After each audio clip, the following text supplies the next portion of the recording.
Welcome back, people. It is season 5, episode 37 of the Taxi Squad podcast. Today we're going to talk about Lamar and pushing and college football and crazy things going on out there. MLB, Wheel of Death. NBA, do we have anything? Maybe we don't. The Bears played last weekend. Plus, we go over our picks for week 1 and take our picks for week 2.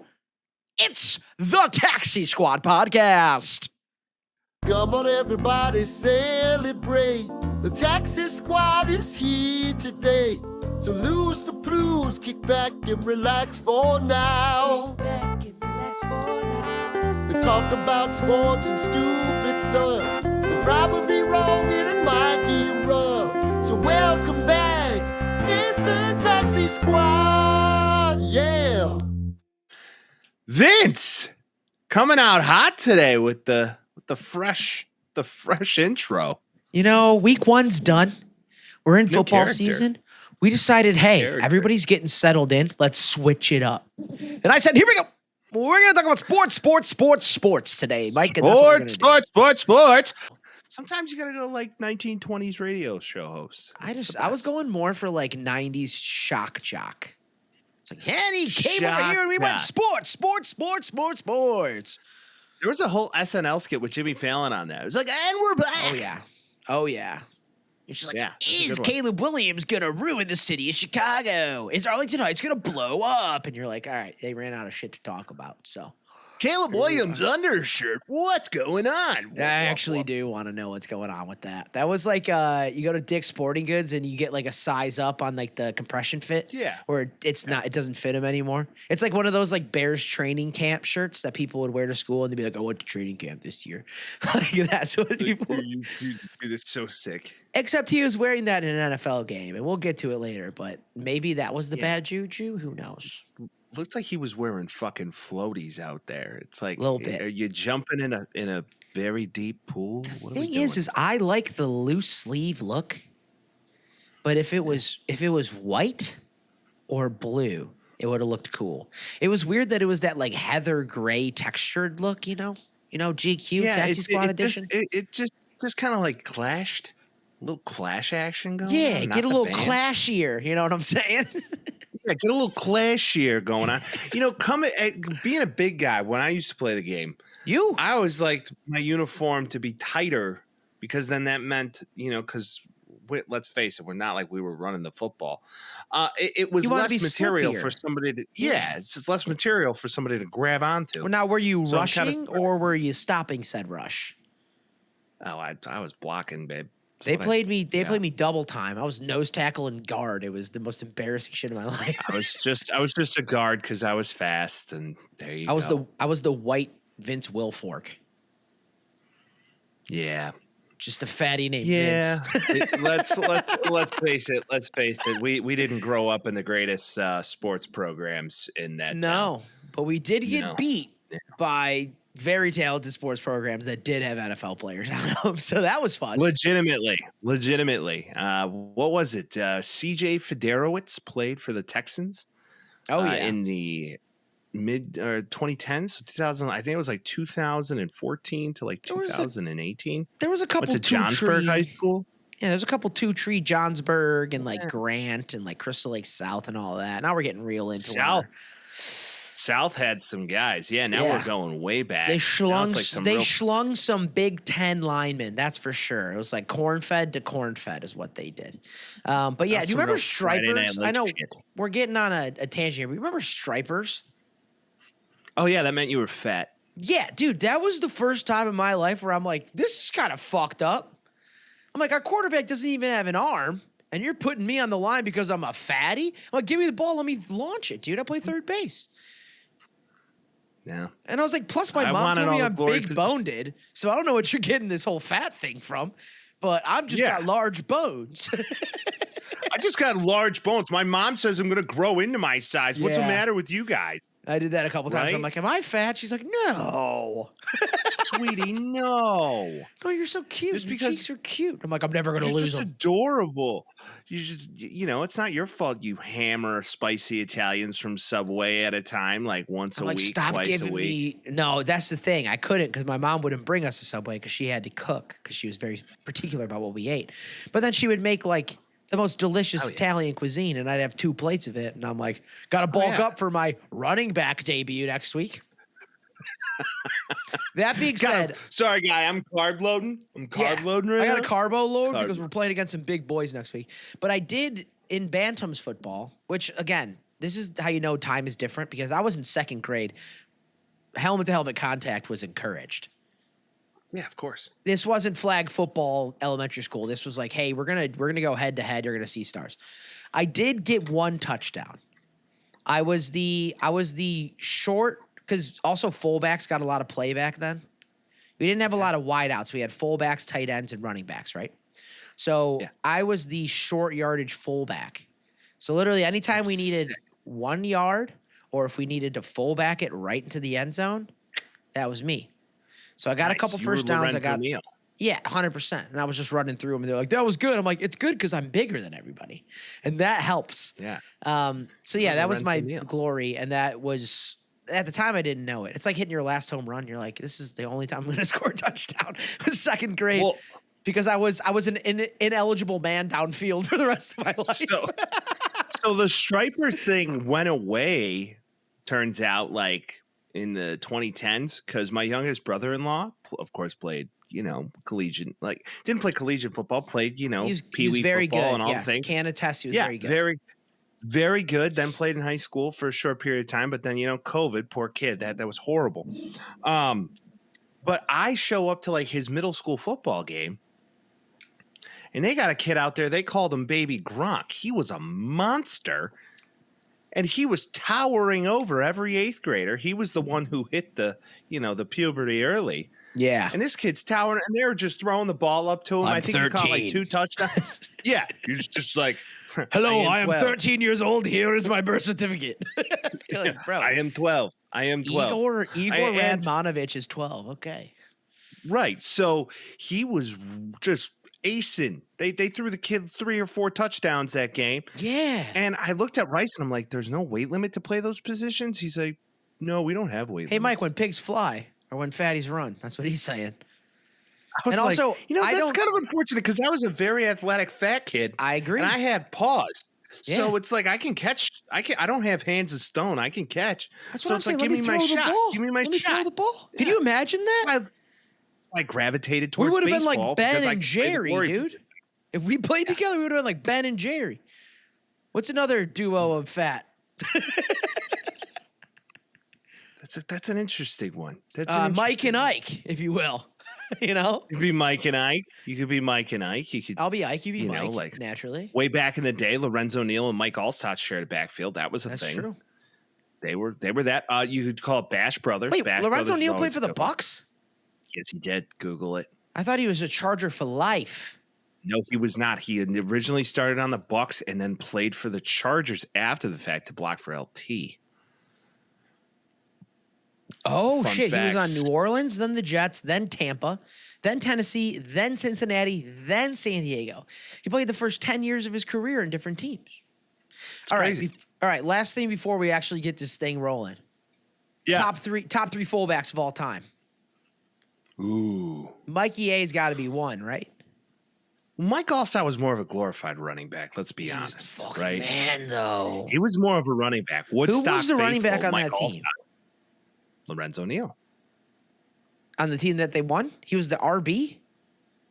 No, I don't think Mike Allstott was on that team, by the way. I don't think he was either. I think he was right I think he was after. done by then. No, Yeah, it no, was no, like no, no. Michael no, Pittman. he was on Tampa in 98. It was right before. Right.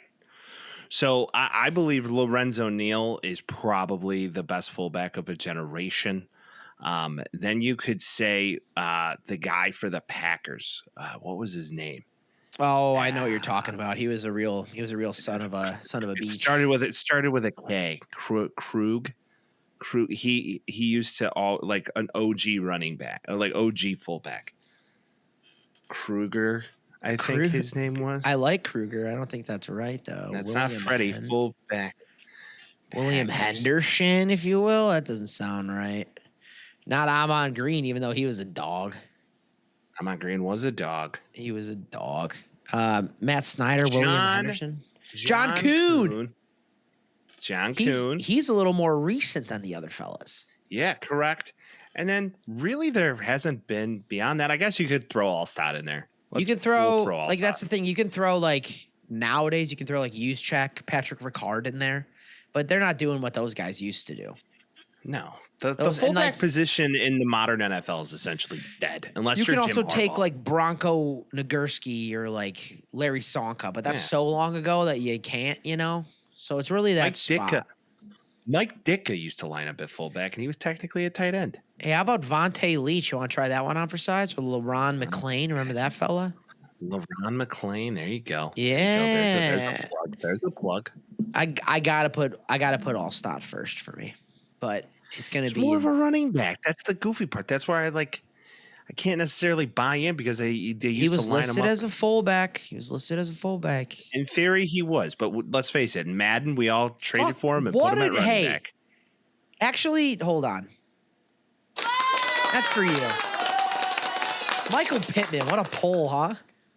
Yeah, his kid plays for the Indianapolis Colts. Yeah, Mike Pittman. And Michael Pittman Jr. played at USC.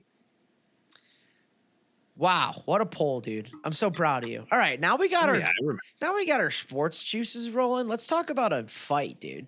What do you say? It wasn't really a fight. I know. So as we know, week 1 NFL football is back. It was a glorious thing. We made our picks last week, which we will get into this episode as to how bad we were and where we were right and where we were wrong. Correct. But a fan got a little handsy with DeAndre Hopkins and pushed his helmet after they ran up to them. I mean, they kind of like egged it on a little bit. But then Lamar Jackson saw the fan push DeAndre Hopkins. Fan also hit him in the head, too. They hit them both. Fan, and he went into the stands and then pushed the fan. Turns out the fan is now banned from the NFL for, in fact, life. Are you talking about this guy? This guy, who then went on his local Buffalo News in a neck brace after he got pushed, like a PAB. Yeah. And proceeded to go on his local news and make an apology. But the NFL has, in fact, banned him for the rest of time, essentially. Which, yeah. I guess. Yes. You can't, like, I know the term is, like, overused or whatever, but it is assault. You can't attack a player during you can't do that. It's just it's a line that you can't cross. Same idea as putting your hands on any other athlete. You can't do it. And then Lamar goes back and pushes him, and I'm like, fucking good. You should. Malice in the Palace. Although technically the players could get in a lot of trouble. I wouldn't be surprised if like Lamar doesn't get suspended at least a game because I see him of it. getting a fine and then being like, hey, yeah, because like nothing happened. And this dude wearing a neck brace is funny because he got a little bit pushed by a guy that's 180 pounds, 170 pounds. Uh-huh. It's not like he's a huge dude. Like if you got a neck brace from that, I bet you Lamar's like 200 pounds. He was definitely leaning true. into trying to get a lawsuit for sure. But he's just like, oh, my neck. It's like, buddy, we're going to put this under the category of grow up, Like if I was the judge, he'd be like, he hurt me. And I'd be like, have you ever considered being a grown man and getting over it? Like that would be my show us on this doll where he hurt you. Yeah, exactly. Yeah, they're going to be like, we got a Lamar bobblehead from bobblehead night last week, and we're going to have you touch him where he touched you. Like, okay. We're going to have it where show us on the doll where he assaulted you. Well, this is where he pushed me and it really hurted me. You're like, oh God. It's like little kids, like when their brothers are fighting and they like fall down and they get hurt. It's like, what did he hurt? He's like, he hurt my. That was my defense mechanism all the time. It's Same, like if you flail down two older brothers. I'm getting smoked by both of them. I flailed down. And I'm just like, I'm done. And they're like, you're faking it. And I'm like, yeah, dude. Like, I'm so done with this. Yeah, I'm trying not to get my ass beat. Well, yeah, my it was brothers, just like, why are you faking? And I'm like, what do you mean? I'm like, I'm getting 2-on-1 by two guys that are 4 inches taller than me, both of you. Like, what do you mean? My brother was 7 years older than me. He's Yours 13. is worse. I'm Yeah. 6. He gets back from wrestling practice. My chubby ass. He's like, Yeah. hey, Mike, get over here. I want to show you what a full Nelson is. Yeah. I'm like, okay. And then, my mom's I'm screaming. My mom's flying in with Half spoons. Nelson, go to half Nelson. I can't take the full. So technically, these are banned. I mean, hey, yeah, that's what your brothers are for. They got to toughen you up. Supposedly you could get really hurt doing this. He's just like giving you a full Nelson. Yeah. Here, Mike, let me show you what a cradle is. And I'm just like, okay. Dude, Here. I remember my older brother, Tom, who's my older brother for the people that know. Shout out, Tom. He got into Assassin's Creed and UFC at the same time, which was a horrible combination for me. Because if he wasn't watching UFC highlights, he was playing Assassin's Creed, which is just beat the shit out of people. So he'd literally run up to me. He's like, you're Diego Sanchez, I'm Ezio. And I'm like, what? And then he just comes at me. And I'm like, whoa, dude. I was like, I don't even have a sword or anything. He's like, you're the MMA guy. You should be better than me. I'm like, this is insane. This is insane. Like, just because I'm big, that doesn't mean I'm tough. Leave me alone. That's what I'm saying. I'm like, dude, I am the soft little baby pearl of this family. Like, you gotta know that. I'm not a fighter. I'm a pacifist. I wrestled in high school, and it was one of those situations where that is the most difficult sport I've ever competed in my life. But I'll never forget being a freshman. You know how we talked about, like, here's Igor at 15 playing football. Well, there were some freshman sophomore competitions. Well, here's my chubby 14-year-old ass who is not fully gone through puberty. And here is this. Hey guys, I'm going to wrestle you today. Hi, nice to meet you. And here's, Jimmy from Woodstock, who is, 215 of all muscle. You ready to become a man today? It's like, you're going to learn today. And I'm like, oh God, we're in the same weight class, boy. And you're like, we're in the same weight class, but I'm going to beat your ass. And it's just like, okay. All right, probably. Okay. But you learn people aren't as tough because of the guys who you'd think are the toughest aren't necessarily. Always. So as you go through it, that's the fun part of that. It's the age-old fight video of a tough guy picking a fight with somebody that doesn't look tough, but actually they have cauliflower ear and you picked the wrong fight. It's the age-old. I will say this much. You learn a lot of humility walking out there as a prepubescent boy in a singlet in front of half the high school. Yeah, try doing musical theater. Okay. well, I'm in a singlet and makeup doing fucking pliés, dude. Like, that was way worse. That was way worse. I was in a singlet to sing a song, bud. Right, but I'm out there, having to wrestle other grown ass out in men. spandex. Yeah. So it was it's a very humbling time. And as you get older, it gets a little bit better. But yeah, you just learn to just roll with it. And what happens if you don't do that, Mike? You get made fun of even worse. And you go on local television and interview with a freaking neck brace on because Lamar Jackson pushed me a little bit. Nice round through. He had the high ground. There's no way he should have gotten hurt. He had the high ground. How? I mean, the neck brace. It's like, what he push you in the neck? We've all seen Star Wars Episode 3. I have the high ground. He had the high ground. He cut off his arms. What are we talking about? Yeah, that's right. Episode 3, is that the one with Hayden? What's his nuts? Christensen. Yeah, that's where Obi-Wan Kenobi is up top, and then he comes up. He's like, I hate you, and then he slices him and shit. It's crazy. Yeah. And then he becomes Darth Vader. Yeah, and spoiler alert, he becomes Darth Vader. Spoiler alert, becomes Darth Vader. They brought him back years later. He's Darth Vader. Too much Goodwill Hunting in my head right now that I'm just always in a Boston accent all the fucking time. Just all the time. Gay. And you know how easy this shit comes for me? You know how fucking easy this is for me? I hate that I got to just sit here and watch you fucking fumble through it. He's so smart, but he has so many anger problems. And that's the premise of the movie, babe. Louis C.K. has the best bit ever on Matt Damon writing that movie. He's like, That whole movie, the whole premise of the movie pisses me off because he wrote that about him. He's just like, well, first of all, I am so fucking smart. Yeah. Well, it's also funny that it's become cliche to like walk up to a board and write down the answer, and you're like, "Who did that?" It's like, "I'm chivalrous. I don't want to be smart." I don't know right? who did that. It happens in Interstellar too. It's like, I figured it out. Eureka. Who did this? You were Matt never Damon. supposed to figure it out. Matt Damon was in Interstellar too. He was Dr.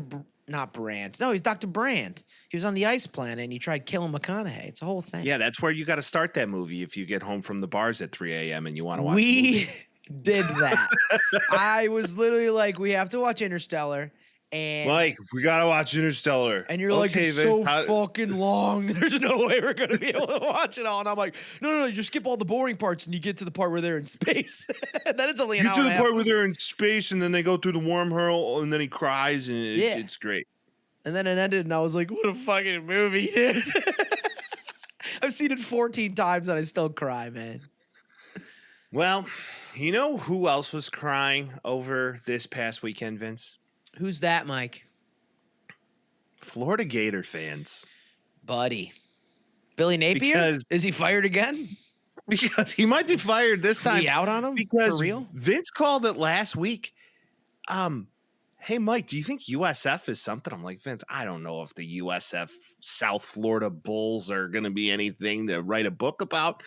And, they got in a little bit of a barn burner here with Florida and won the game 18-16. 18-16. Byram Brown, dude. Out of nowhere, this team. Byram Brown. Dude, it's literally quarterback 90% of the time. And it's awesome. And Florida couldn't do a thing. I mean, it's a 2-point game. But in all intents and purposes, Florida should always be better than South Florida, right? That's like the agreed upon consensus. They get better people on their team and all that stuff. Does not matter. Ranked team. South Florida, the new Indiana. I watched the SEC documentary on Netflix. By the way, you should probably I can't watch it. It's literally an SEC suckfest, and I can't do it. Well, yeah, that's the whole idea. But they talk about SEC suckfest. They are just totally glazing DJ Lagway, which glaze the guy. He's your guy, right? I get it. Sure, but yeah. As the kids would say, no cap, you're glazing right now. But DJ Lagway is supposedly like a 5-star, and he threw for 1 touchdown and a pick. Against, again, a team that should be worse than you, that gets worse recruits. This was a flipping Florida. This is a game they put on their schedule that they're like, we'll get this win, and then we'll move on, and then we'll be 2-0. That was the idea. And people were hot on Florida in the first week, and I get why. But is this a situation where South Florida's the new Indiana, and they're going to go on a fucking Cinderella run this year? Or is Florida just not good still?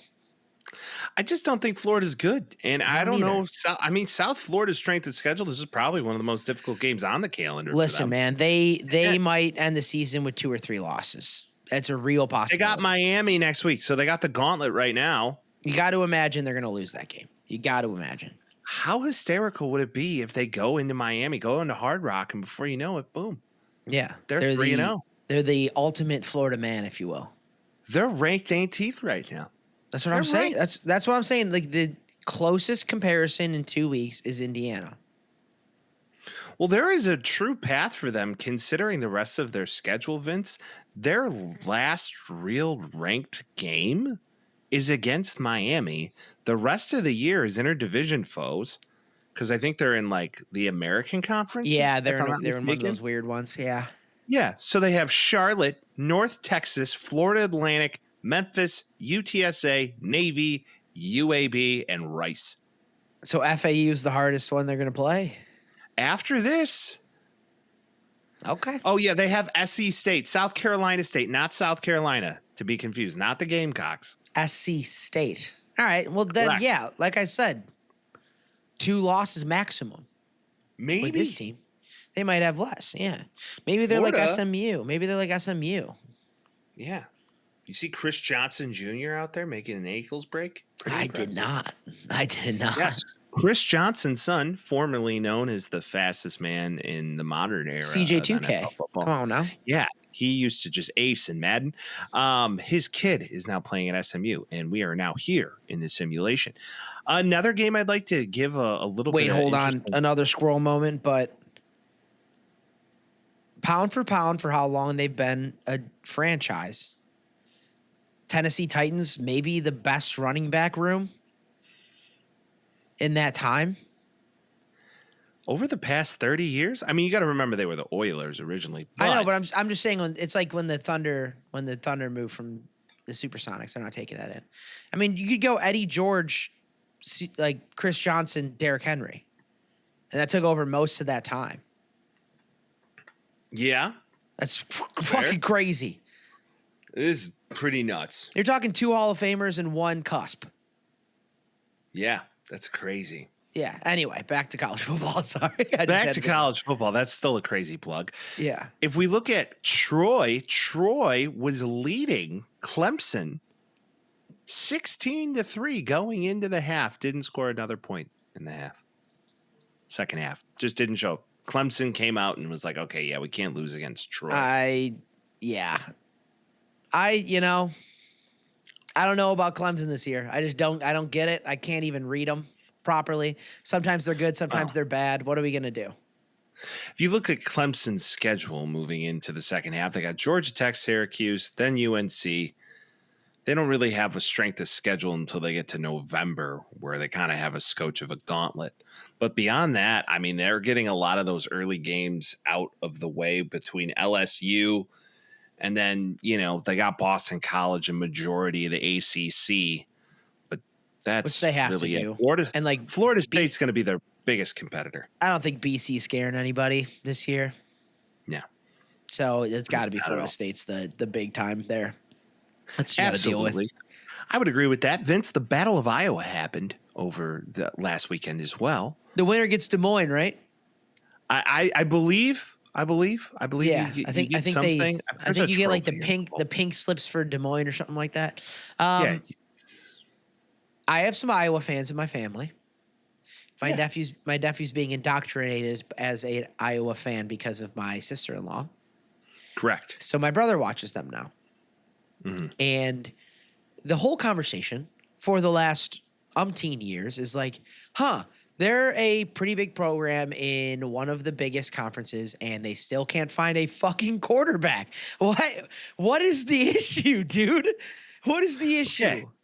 Where do quarterbacks usually come from if we're talking like we're going to go like scout a quarterback? No. Just in general, in scouting of college football players, where do they usually come from across the country? You're going to get them. There's 3 places in my head. It's California. Okay. Or it's Southern, mostly Texas, or you'll get a couple of East Coast guys. Or Florida, Southeast, right? Georgia, sure. Florida, all Tennessee, the big high school football places. Mississippi, Louisiana, right. Not a lot of quarterbacks are coming from the Midwest unless your name is like J.J. McCarthy, well, that's under the guise of players not going – like Iowa's not full of a bunch of Midwesterns. Their team is. Jay Cutler's from Indiana, played at Vandy, right? Yeah. I mean, there's not a lot of masked talent that came out of the Midwest for quarterbacks. It's not like they don't have money to go and get a guy, though.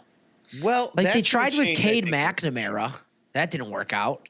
Cade McNamara. That didn't work out for Michigan either, but it didn't like – Did not. Listen, Mark Gronkowski, great family name, not a good quarterback. Gronowski. There's Mark not Gronkowski. A second K. Yeah, Mark Gronkowski, yeah. He's the third brother? He's the third brother of Robert and the other guy. Rob and the other guy. I think he's just not very good. He doesn't really bring in a lot of confidence in you. And if you're going to have a quarterback that can't throw for over 100 yards, you got to have a rusher that runs for more than 100. And if that doesn't happen either way, and your defense is playing well, you're still going to lose, especially to a top 20 team. Well, and Rocco Becht won the quarterback. He's good. He's good. He's for a Big 12 quarterback, he's pretty damn good. Best Iowa State quarterback since Brock Purds, so got to take it. And he came up under that. I mean, he's a football family. Fun fact. Dad. Didn't know this. The dad is the head coach of the St. Louis Battlehawks, also known as the St. Louis Battlecocks, right? Because that's a bird as well. And you're really pushing that one still, huh? Got it. Vince and I most notably attended a Battlehawks game, and we talked to that guy. What's his name? The Bird? He's the Bird man. Oh, yeah. I forgot about him. I got to go find that video. We tried to ask him who you wanted to win, and he wouldn't give us an answer because that He's like, I'm here for wasn't fun. The Bird doesn't pick sides. Yeah, he's like, the Bird doesn't pick sides. Get I'm over just here yourself. to bring unity together and bring families together. I'm like, fuck you, Yeah, dude. go coo a and side. call over there. Go coo and call over there, buddy. I don't want to Go hear coo this and one. Kyle. Go coo and call over there. Mike Grease, the door guy, got all the boys into like did. The special area. That was the We're first special. time in my life that I've seen an active palm greasing, and it worked. Yeah. You went over totally there, worked. you're like, hey, let me grease your palm and then get us in here. And the guy's like, all right, fucking, why not? I wanted to give him more money. I was like, boys. He was like, no, guys. Yeah, he's like, I already took enough. He's like, thanks for greasing this palm. And now we're at statute of limitations, by the way. It's been long enough for, yeah, we could do it again. Yeah, you but could do it again. No offense to the XFL. Not exactly something I'm gonna actually like go and do again. I've done it twice. I'm okay. Yeah. Now, question for you: where did Rocco Beck's dad play the majority of his NFL career? The Jets. The Jets. so. He was a tight end on the Jets, and I think the Rams. Yeah. Yeah, Rams, good call. Yeah, just a real Italian-looking fella. He might not be Italian, but he's a real Italian-looking fella. Becton, his kid's name is Rocco. Might as well be Italian. Oh! Bectonino might as well have been the real name, right? How you doing? All right, let's move down this grid a little bit. Week 2, kind of boring. It's not. Oh, wait. We have to talk about Oklahoma. Yeah, no, we have to. We'll go Boomer. there next. I'm just saying. Oh. Where are you going? Sorry. Week 2, as per usual, every week is just like, you blow your load your first week. You're like, this is great. This is beautiful. This is amazing. And you're like, I can't wait to get up and get ready for this Ohio State Grambling State game where they're going to win 70-0. Like some of these weren't even turn-onable. Tennessee beating East Tennessee State 72-17. And we'll get to the other big blowout, but Utah Cal Poly 63-9. Like at some point it's just stupid. At some point it's just dumb. I agree. Well, the tune-up games have to occur, but right. You want to know it's necessary but not exciting. You want to know the tune-up game that was off to the races to start it out, just like right away? Sure. The Oregon Ducks against the Oklahoma State Pokes. This is what I was going to say. That's why I was like, I could talk about this blowout. I'm like, no, this shouldn't have been a blowout. It's just, oh my God. Mike Gundy, the week before this game, was talking a bunch of shit on local radios in Oklahoma City, talking about how, we don't got that type of NIL funding in Oregon. We don't have unlimited money out here. And Dan Lanning came out, was just like, well, we just have more of a focus on it. If Mike wants to feel that way, he can. We're better at what is required to be good. And with that, Oregon scored the first touchdown of the game, and then we're off to the races. 69-3. Well, what I think is valid about Gundy is that Oklahoma, they don't really care about football there, right? Not an Oklahoma State boy. No, it's just Oklahoma. It's just OU. I'm pretty sure Oklahoma State could get some money if they really needed to. I'm pretty sure they can. They're not Nike. They're not Nike money. Oregon's going to get more money than them, but like, come on now, buddy. That's sore. So, Vince, I did some investigative research on Oklahoma State donors. Investigative research. Okay. So I put on my journalism hat. And there was a gentleman who recently passed away by the name of T. Boone Pickens. Ooh, he sounds racist.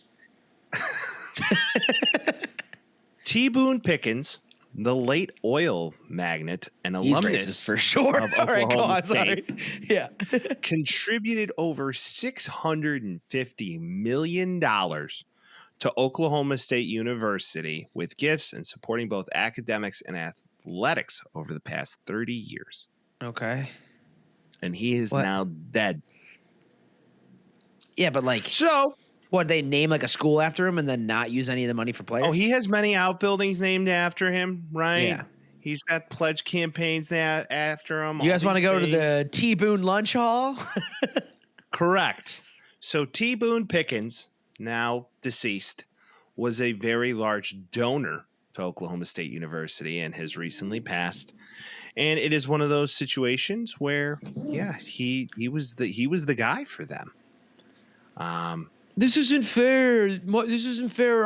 Our daddy died. Daddy died. The split nearly 50-50 between athletics and academics. So they got 300 mil. That's what you're saying. Correct. Yep. And how much did they spend in NIL over the last year?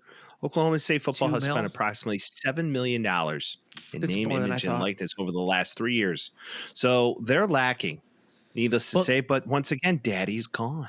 Daddy's gone. And also they played like Grambling State this week, so you really don't have any pot to piss in at this point. Well, this upcoming week, yes, but when you play Oregon, it's a lot different because we all know who the largest donor of Oregon is, correct? Phil Knight, the guy who invented Nike. So there you have it. Yeah, that's why all of their places are amazing. And again, like it's just like, hey, we made the rule. This is how this is going to go. We got a bunch of money and we paid for it and we won it that way. That's like getting mad at like a baseball team for paying a player. You're like, well, you could have too, but you didn't. Yeah, hey, typical White Sox narrative, right? Come on. Yeah. What are we doing? It's just like I'll never blame a team for paying for the player if they're willing to pay the player. And if they're good, then they're good. Like it is what it is. You think Oregon misses Gabriel? No. I don't think they do either. He sucked. Okay, here's a good bet. Do you think Dylan Gabriel starts an NFL game? Oh, yeah. Oh, yeah. Joe Flacco's not starting all season, and Shador's third on the depth chart. It's going to be Dylan Gabriel. In short order. In short, I'd go so far to say is that by the time week 10 comes around, Dylan Gabriel's going to get a start. You might not like it, but it's probably true. All right, we'll get to that when we get to NFL. Hold that line. All right. Nico talk? No. But, okay. We're talking about the dog waters. So Nico Amaliava, to Mike's chagrin, lost to UNLV in the late night game in the Saturday window. Almost came back. I was dumb enough after a couple 2-3 beers watching an Oklahoma game to sprinkle a little action, 6-1 odds for UCLA to come back. He had a drive cooking. Live bet, Mike. Okay, 6-1 odds. I was like, oh, this could happen. He was rolling. He looked good. Guess who threw a pick on his own 10? Based on the statistics of this game, I would say Nico Amaliava. Correct. And UCLA is dog water, and Nico Amaliava thought he was something, but he ain't shit. He's just I deserve more. No, you don't, and this is why. And here we see it. Yeah. Does he ever see the NFL? The thing is, he's still a sophomore, isn't he? Yeah. So like he's still got 2 more years if he needs to prove that he's good. I think he does based on name by itself. I don't even know if he's going to get drafted, but he's at least going to get practice squatted a couple times. I'm sure of that. Yeah. But if he goes out for the next 2 years and he's a different quarterback, then he might get drafted first round. Like I still wouldn't put that away, but he does not look good right now. I mean, you can't. Granted, he played better than he did last week, but it's UNLV, who for the last 2 years has been pretty fucking good. So I don't even. They haven't been terrible. Yeah, I don't even know how to see like last year with the whole transfer thing and all that rigmarole. When that guy transferred out or all that, it still just didn't matter. They've been pretty good. So UNLV, who's their most famous basketball player? Not a clue. Larry Johnson. Remember that guy? Oh, on the Charlotte Hornets back in the day? That was a team. UNLV. No kidding. Yeah. More information. Full stats. Full of information here. Vegas. There's the one, right? Yeah. Now, to jump across back to Oklahoma. Oklahoma held Michigan in Norman like their big game of the year, just to start this thing out. And they were like, hey, Bryce Underwood, highest paid quarterback prospect in NIL history. Most notably got paid $11.5 million. Dave Portnoy also helped be a donor to that fund. Allegedly, the second coming of Cam Newton, a lot of people are claiming. Some are saying. He did not look good. He did look like Cam Newton in 2022. Okay. Oh, that Cam Newton. Okay, I saw what you were going with that. He looked like Cam Newton on the Patriots is what he looked like.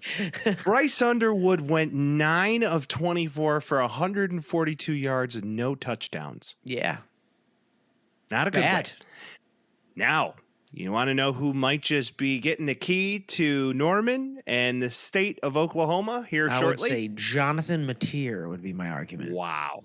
Yep. This kid is a dog. 21 of 34, 270 yards, 1 touchdown, 1 pick, 2 rushing touchdowns, 74 yards rushing on 19 carries. Was the team's leading rusher and leading passer. He seems to be him. OU may have a quarterback. If he keeps betting on OU's going to win. That's what I say. OU's defense looks to be the real thing. And all in all, they look to be a team. They look to be something here. I like them. They're a hell of a lot better than they were last year. That is for certain. Well, in the words of Nathan, sorry-ass Venables may be onto something here, and he may not be so sorry-ass anymore. Who knows? Who knows, Mike? Some notable games to pay attention to this upcoming weekend. Wisconsin plays Alabama. Yeah. That's going to be rough. But also, it's like the thing with Alabama is like, maybe it's a sneaky game. There's a little smoke, and when there's smoke, there's fire. They say. Caleb DeVore is not a king on that campus the way that Nick Saban was. This feels like if Alabama's really going to go down in the trenches, this feels like a silly little Madison, Wisconsin team could like fuck with them a little bit. I'm not even saying they're going to lose, but I don't think it's going to be a blowout in the way that some people are saying. It could be one of those games that hit the sneaky under. Or Alabama's like, fuck you, I'm getting my get back, and they destroy them. But I feel like it's going to be the former rather than the latter. We'll see. It's going to be interesting. Georgia and Tennessee play. Georgia plays in Tennessee. We've yet to see Georgia play a real opponent this year, so this should be an interesting one. Last year when they played, Vince was most notably in town. This was a fun game. No, it was Bama and Tennessee, actually. It was. This is going to be interesting. Game. This is going to be a fun game as well. I'm looking at maybe an under on this one as well. A lot of defense. And then Vince, the game to watch for this weekend in the night section, we have Notre Dame, Texas A&M. How you feeling? We have to win this game. Okay. It's a must win. It's a can't lose. It's a must win. The consequential the we that I'm not on the team, but I care about them a lot. Notre Dame needs to win this game because their schedule gets considerably softer the rest of the year. The 2 biggest games on the schedule are the first 2 weeks that they play. And they played Miami in quite a burner by the end of it. It seemed like Miami was going to take it away, and they got close to them at the end. CJ Carr looks pretty good in a losing effort. Like, there's some things they need to change. Screen passes, all that stuff. We beat A&M last year. A&M definitely remembers that. So there's a piece from there like, oh, runner-up, national championship. They beat us in the beginning of the year. Like, we're getting our get back. Which scares me because they are a talented team. They're just consistently undisciplined, I feel like, more than anything, is that A&M team. I don't think this is an easy win. I think we probably win the game, but I think it's probably by a score, 3 or 6 or 3 or 7. Tough. It's a tough matchup. I don't love it. I don't really have a dog in the fight. I'm rooting for you. I hope you could pull a win out.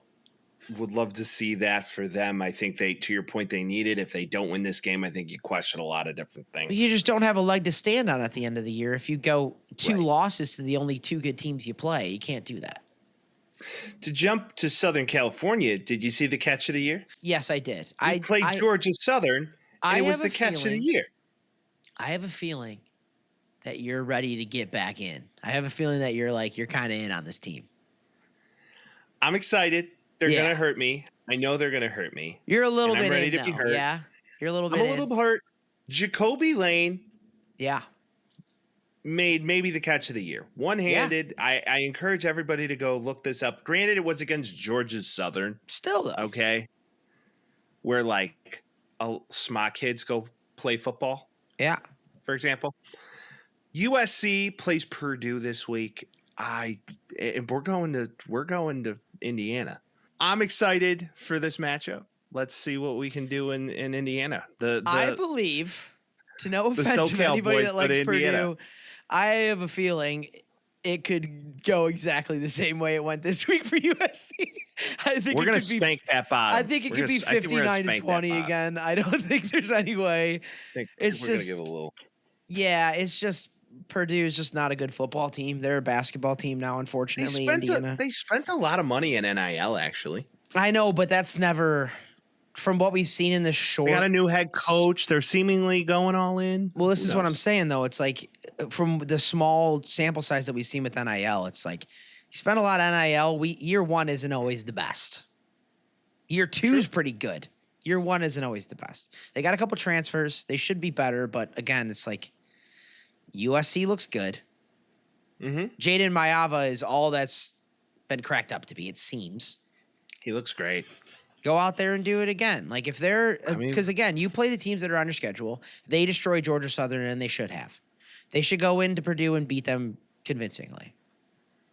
I agree.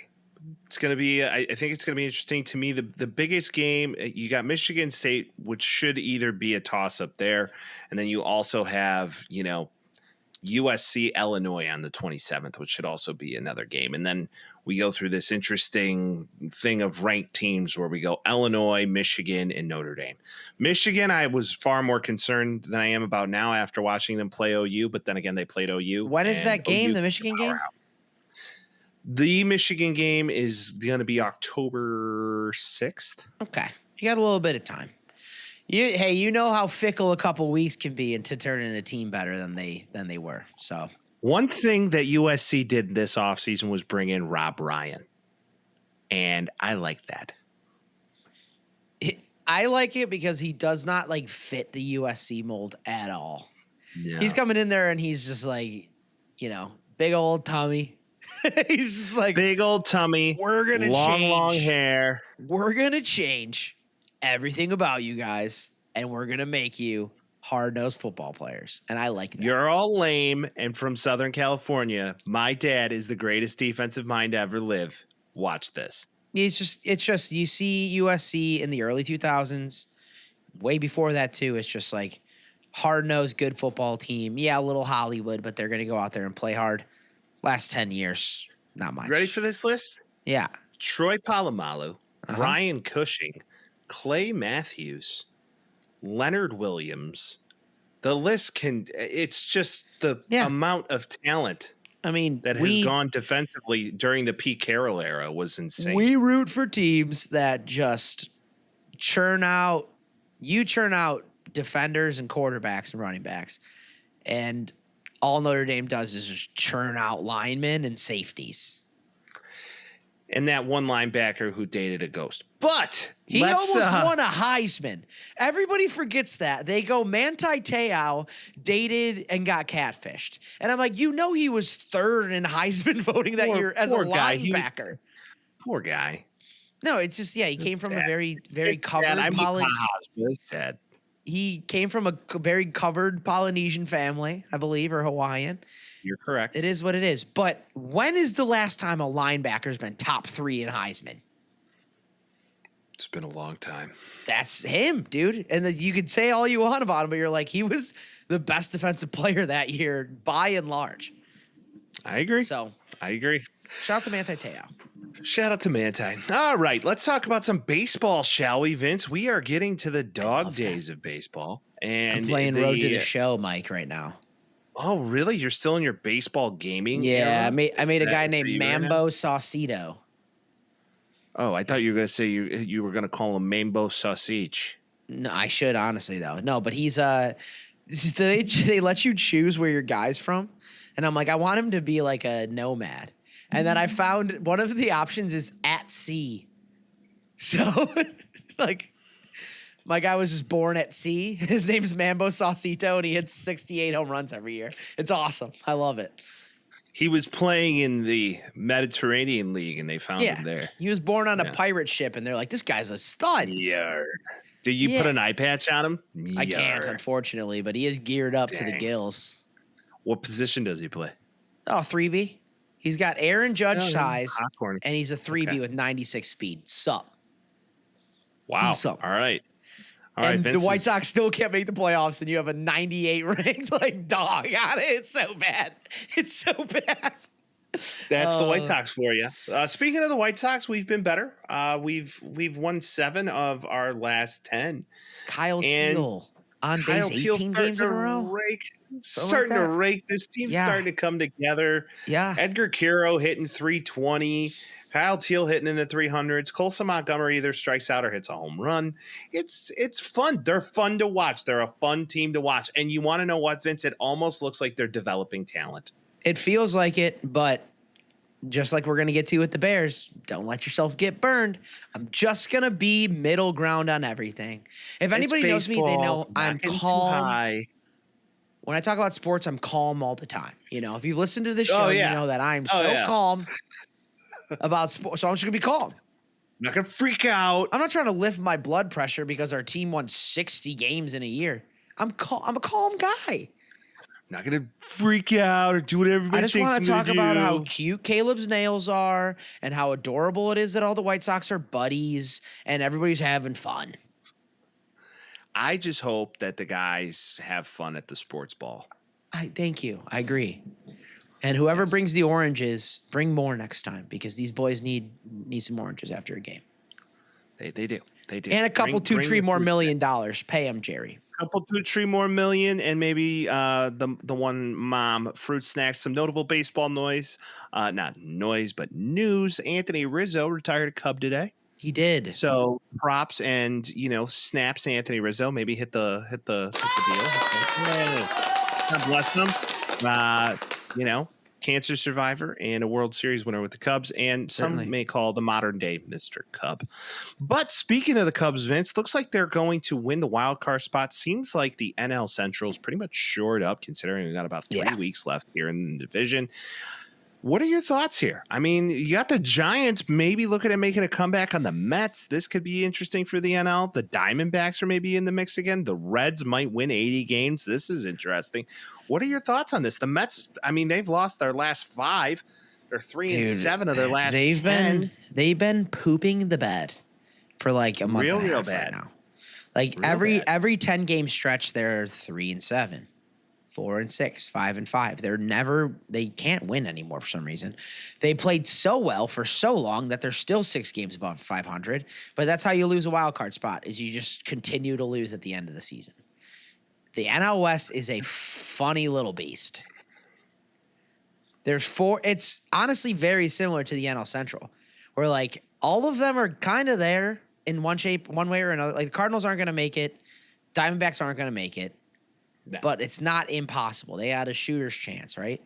But like 3 teams above 500, the Diamondbacks are basically 500, and the Rockies are 40-105, which is too familiar. At least the Rockies aren't breaking the White Sox record. At least they won 40 games. Right? I was hoping. What the Sox won 41 last year? That was the end of it. Right. That was it. I mean, if the Rockies lose every game except for one for the rest of the season, we'll see. But no, it's just interesting. The Cubs deserve to make the playoffs.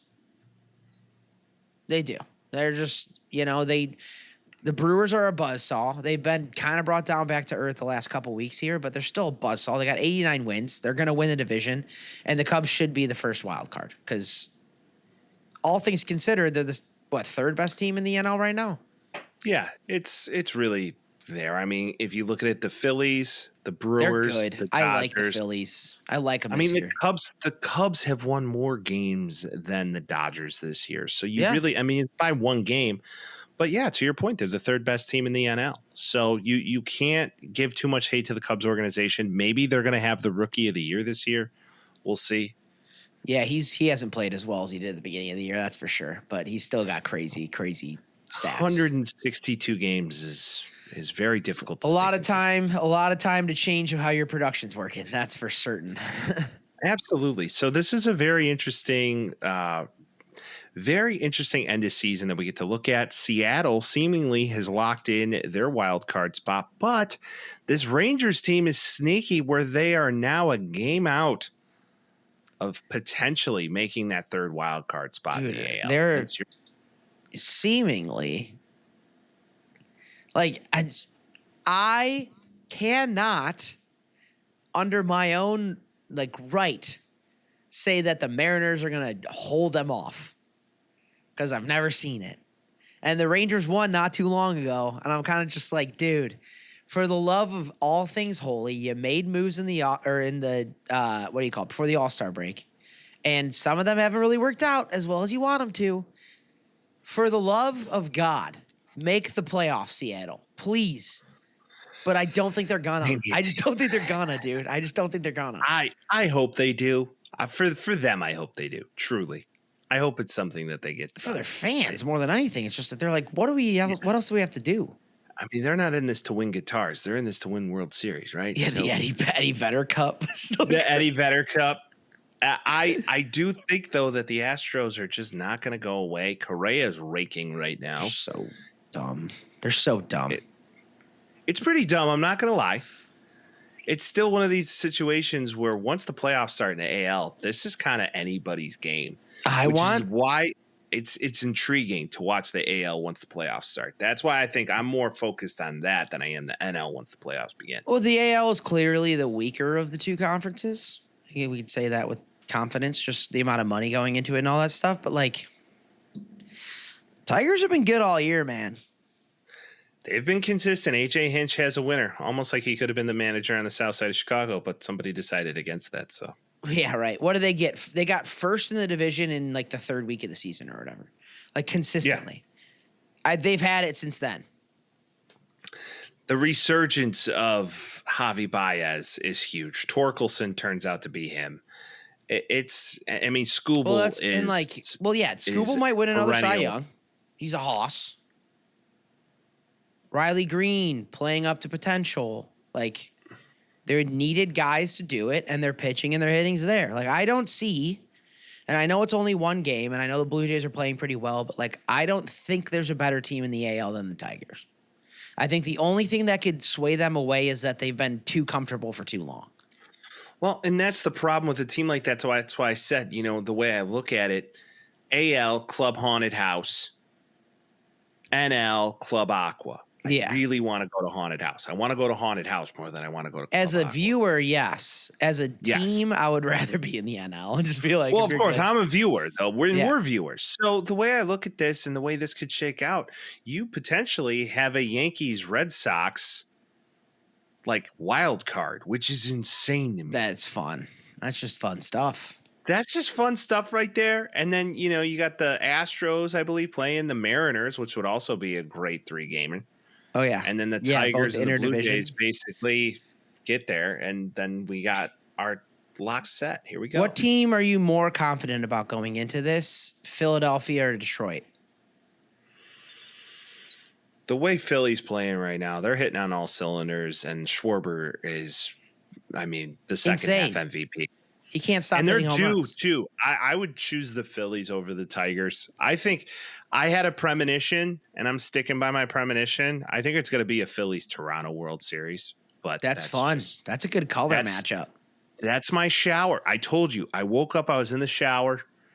I was about to start my day. I'm seeing signs. I saw signs. I saw the sign, like that 190 song. Bo Bichette, World Series. Your Bryce Harper, You get Harper. Harper, Schwarber, right? I saw it in my head. Now, if it happens, it's insane. I'm a prophet if it happens. Now, could they both be eliminated in the first round? Sure. Don't forget the Bev. So, never, never, never. Never, never, never. But Seattle, I just want to see him make it once. I know. I don't know. That gives that fan base hope. I want to get on that train, but I feel like stats are just telling me not to.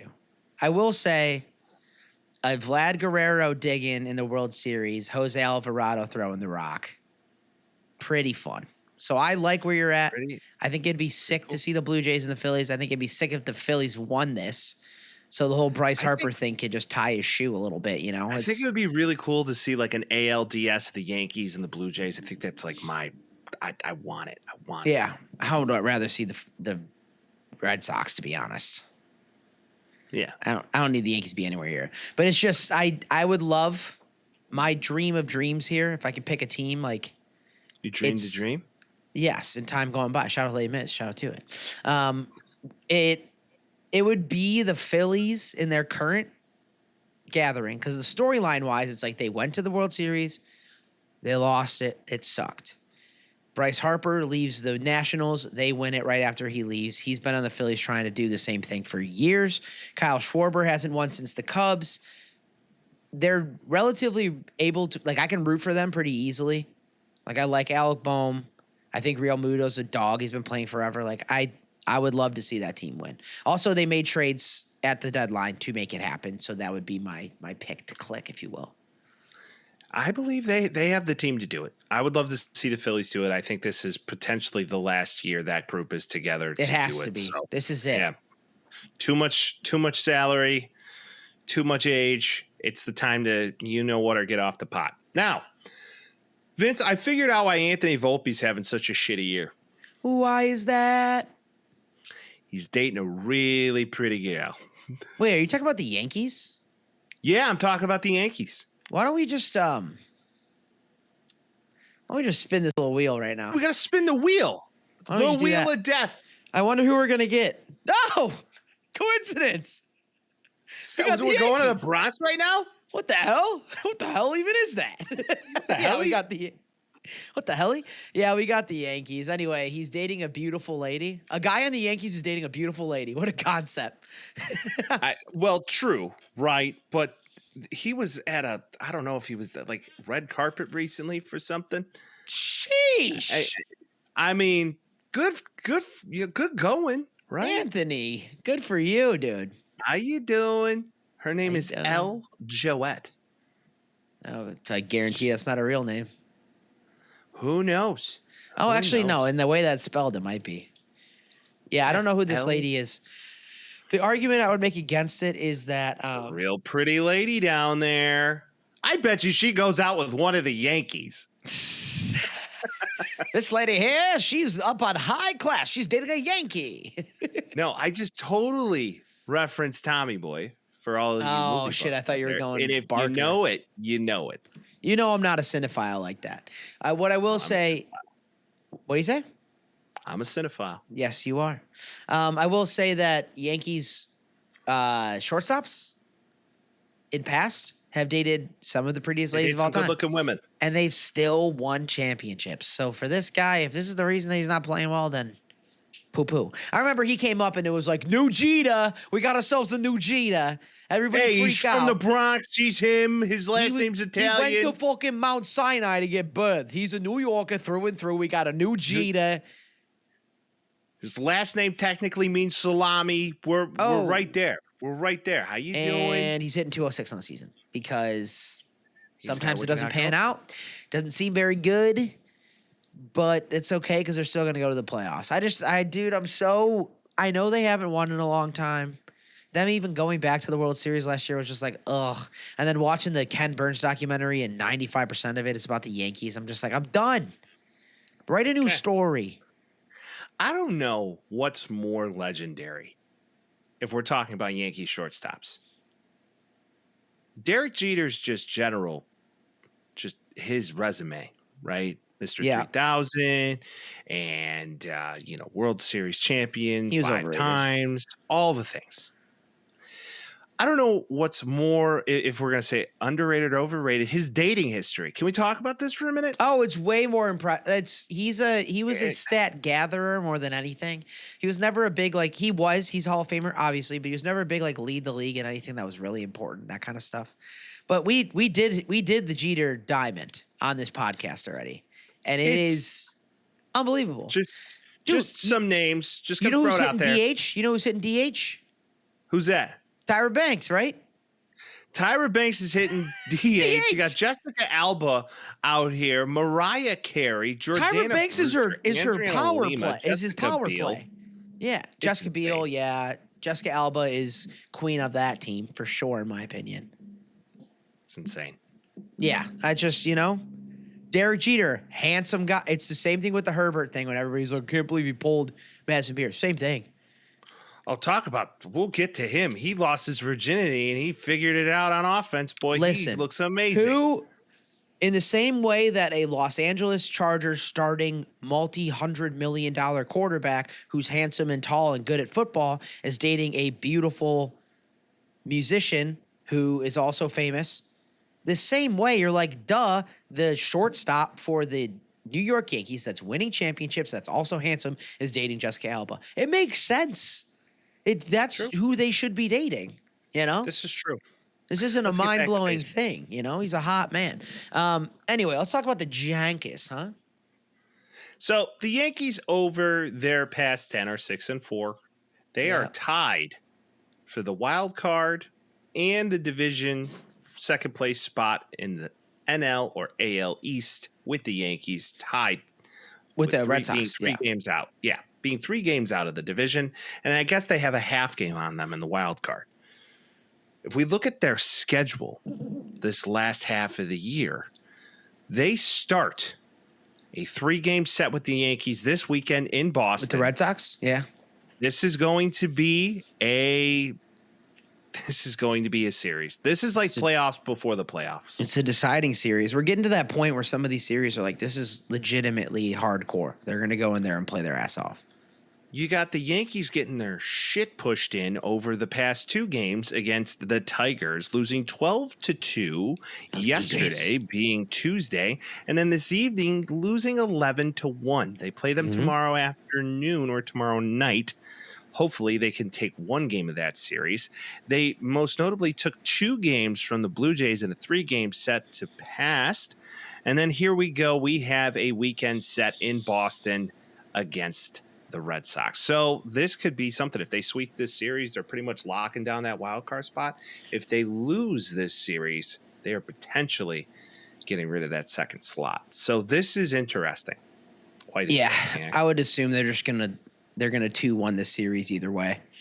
That's how it kind of feels. It's a 3-game or a 4-game series. It's a 3-game set, and then the rest of that, they just go play the bottom barrel AL Central teams like the Twins, the White Sox, and then they have 6 games. Oh, notably 7 games against the Orioles before the end of the year.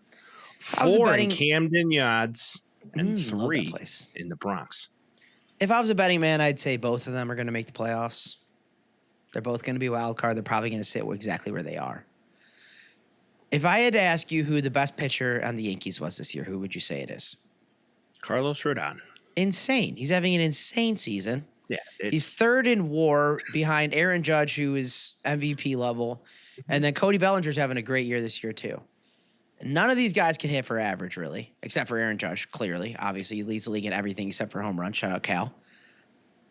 And, they have a chance to be very good in the playoffs, like usual. But just something about this team just doesn't do it for me. And that's the thing. I would like to see Aaron Judge win a championship. It just sucks that he's on the Yankees for his whole career.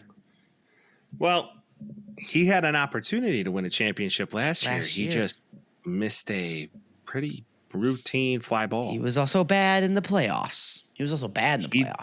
This team does not show up in the playoffs. Him and Giancarlo Stanton get very one-trick pony. Yep. Bellinger's been in this scenario before because he's played for playoff teams, been on the Dodgers and won. So he's been there. So I think that does help. They thought that with Rizzo too, though. So what's interesting to me, Rizzo retired today. He didn't get signed. And I don't know if he didn't want to get signed or what. I would assume he was being selective, but it is crazy he never ended up on a team. I thought the White Sox would have been all over that. I was so ready I just wanted a White Sox Rizzo jersey. That's what I was saying. I was immediately going to purchase a 44 Rizzo and piss off everybody in my neighborhood. I was just going to walk around like that as a badge of honor. Be like, oh, you like Rizzo? He's the first baseman of the White Sox. We're like, no, he was good for life. You're like, all right, dude, settle down. Yeah, it was weird. I mean, granted, they don't need him. You know, No. PG's gonna do quite all right over there at first base, even in his older age. Like, they don't need him. Yeah, Goldie's had an up and down year for the Yankees. 277, couple. What 10 you'd expect bombs from him here. at this stage in the game. Yeah, you can't. He's 37. You're gonna get exactly. He's your LeMahieu. He's your older guy that he's gonna guide the team. So This is going to be an interesting calendar. I'm interested to see how it plays out for this last game against the Tigers and this weekend series against Boston. I think that's really going to be a big deciding factor for them. And then to jump to Toronto to see their calendar the rest of the year. They got the Orioles this weekend. They're playing the Astros right now. This is just one of those series where they have the Astros this afternoon. They've won one and lost one against them. And then after that, nothing that throws a lot of red flags at you if you're a Blue Jays fan, because you got the Rays and the Royals and the Orioles, and then one series against the Red Sox the 23rd through the 25th. if I'm a Blue Jays fan, I am more concerned about my team staying consistent versus anybody they're going to play. True. Because it's kind of surprising that they're there in the first place, but they've been there for quite a bit now. It's been a couple weeks now where they've been solely at number one. Just don't fall off the cliff now. Don't fuck it up. Don't fuck up a good thing. Don't fuck it up like that guy who does all the cooking videos. But Carlos Rodon got a mustache, moved to the Bronx, and now is acing. He's being everything we thought he could be. And the thing is that every time he's healthy, he is an ace. It's true. The only worry is that he's not going to be healthy. But this year he's been healthy. He's put together quite a year. Max Fried put together quite a year. Reminder, Yankees don't have their best pitcher, but seemingly that doesn't matter all that much. But three-headed monster would kind of suck if you get Garrett, and then you get Carlos, and then you get Max Fried. Come on now. It's true. Even though, Rodon did lose today. So It happens. that's a tough one. Wins, That's a tough losses. one. What was the Every score? now and I again- saw that he was pitching. 11-1. Oh, jeez. He got shelled. 11-1, 5 hits, 6 innings pitched, 2 earned runs, 6 strikeouts. Errors clearly or that's a bullpen. Yeah, errors That or is a bullpen. bullpen loss. That is a bullpen loss for sure. That's always So- good going into a playoffs. 16-8, 3.11 ERA on the season. Good player. It's pretty impressive. You know, Paul Skeens would be like an aggressive record if he had run support. Oh, yeah, he's Jacob deGrom 2.0. It's horrible to see. Remember Jacob deGrom had a .73 ERA and he was like 4-10 or something like that? Yeah. It was Jacob unbelievable. deGrom was kind of Paul Skeens before Paul Skeens. And Or then not he even had 4-10. won a He World was like- Series. He was like 4-5 because the majority of his starts were no decisions because the whole bullpen would just ruin it for him. Oh, yeah, DeGrom is that one. I'm thinking of Steven Strasburg. Oh, yeah. Yeah, That was him for a Strasburg was long another- time before they were really good. Right. And then they won a World Series, and then he disappeared, never to be seen ever Him again. and Zimmerman later. I don't blame him. How you doing? Good. Keep it moving. Okay. Well, there's baseball. Vince, Football.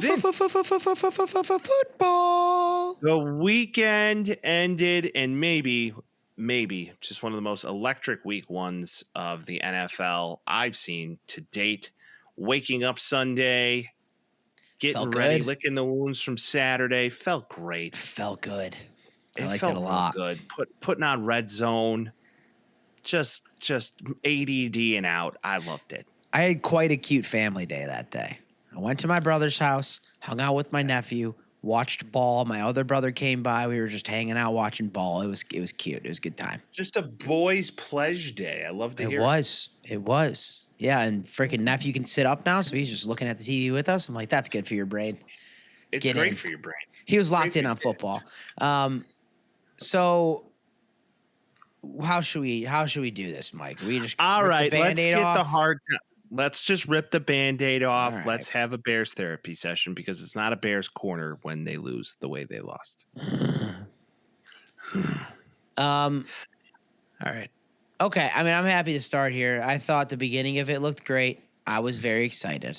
I think that Caleb Williams, for the first time in his career, getting a script for the first drive proved to be valuable. He was making the throws. He was going to the right place. He seemed like he knew what he was doing.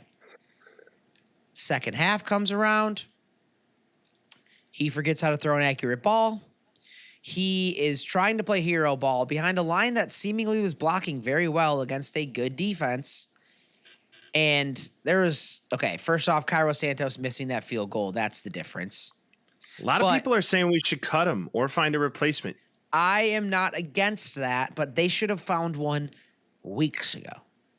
What are we doing getting a kicker in week one? Why? My question is with that. Okay, so to anybody who didn't watch the game, the Bears were in a position, late touchdown, games 24-27. Earlier in that game, there was a 50-yard field goal missed in the second half by Cairo Santos that would have put us up by 2 scores. That didn't happen because he missed it. What have we been saying about Cairo Santos for 3 years now? He misses like 3 big kicks every year. But the rest of them, he's nails inside the 50. He's nails inside the 50 almost every time, all the time. He's bound to miss like an extra point one time. And you're like, how the fuck did that happen? You know, like random shit like that, but that's kicker stuff. But you go to the 50 and like even when he was kicking it, I'm like, there's no way in hell this is going in. It's the difference between 49 and 50 to him is a mountain versus a set of stairs. The minute it hits 50, he's like, oh, I can't do this anymore. I'm scared. Like, I don't know what it is. That's the topic of conversation after this game. And then outside of that, a big topic of conversation after this was that last kickoff. We needed either to kick it out of the back of the end zone or kick it out of bounds because that way the clock wouldn't run for a potential kick return. Yep. So due to the NFL rules, if you kick the ball out of bounds, yes, it is a penalty. 45? 40. If in a touchback scenario, team gets the ball to 35. If I'm looking at him and like, can you make the kick out of the back of the end zone? That answer is no. Kick it wide right out of bounds. Yeah.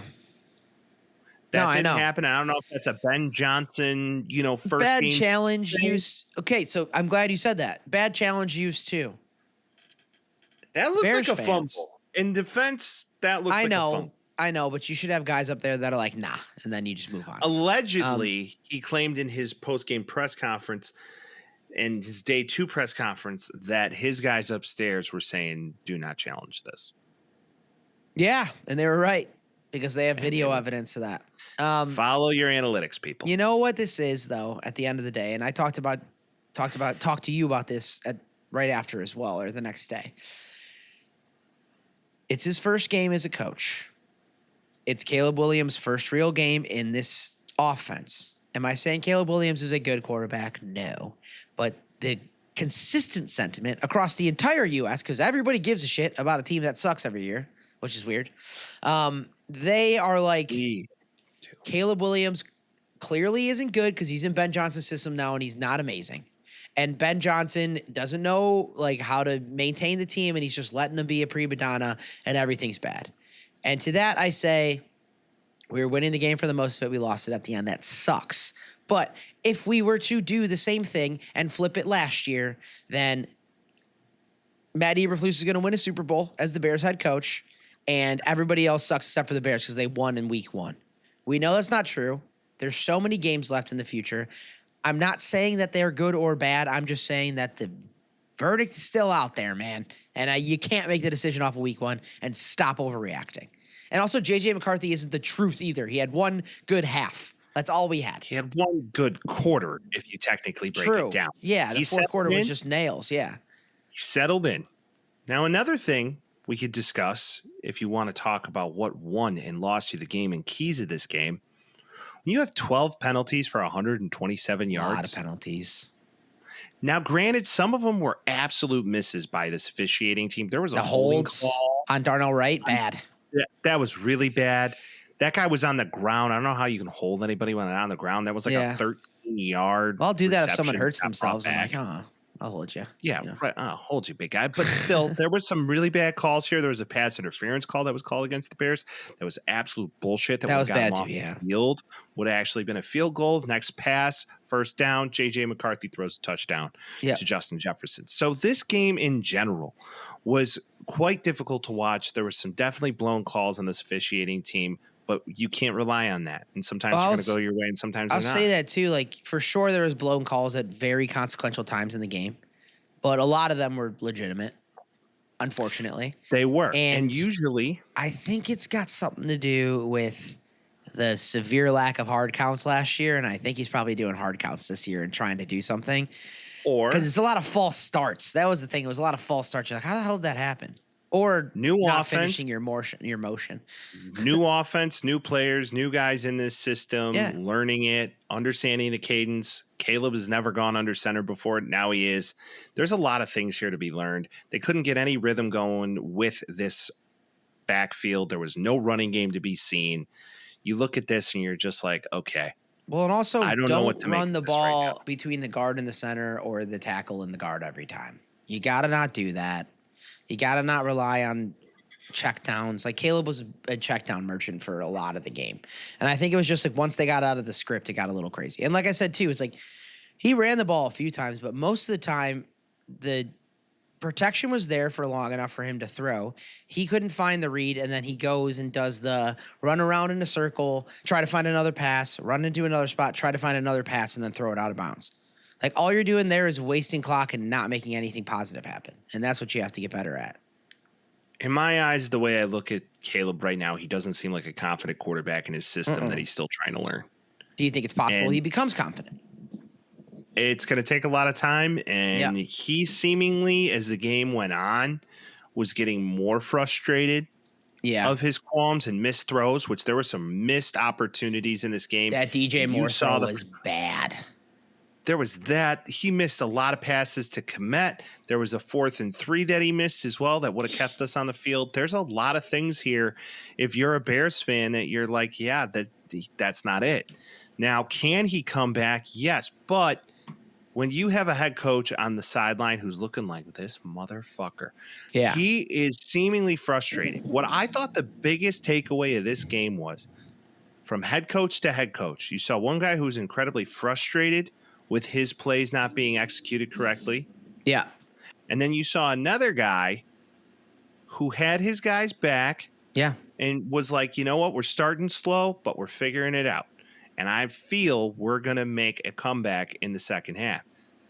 And that was the proof in the pudding. I mean, for a young quarterback, too, composure is just so important. It's so important. The sidelines were completely different. You saw one, they were still down, but it didn't feel like it.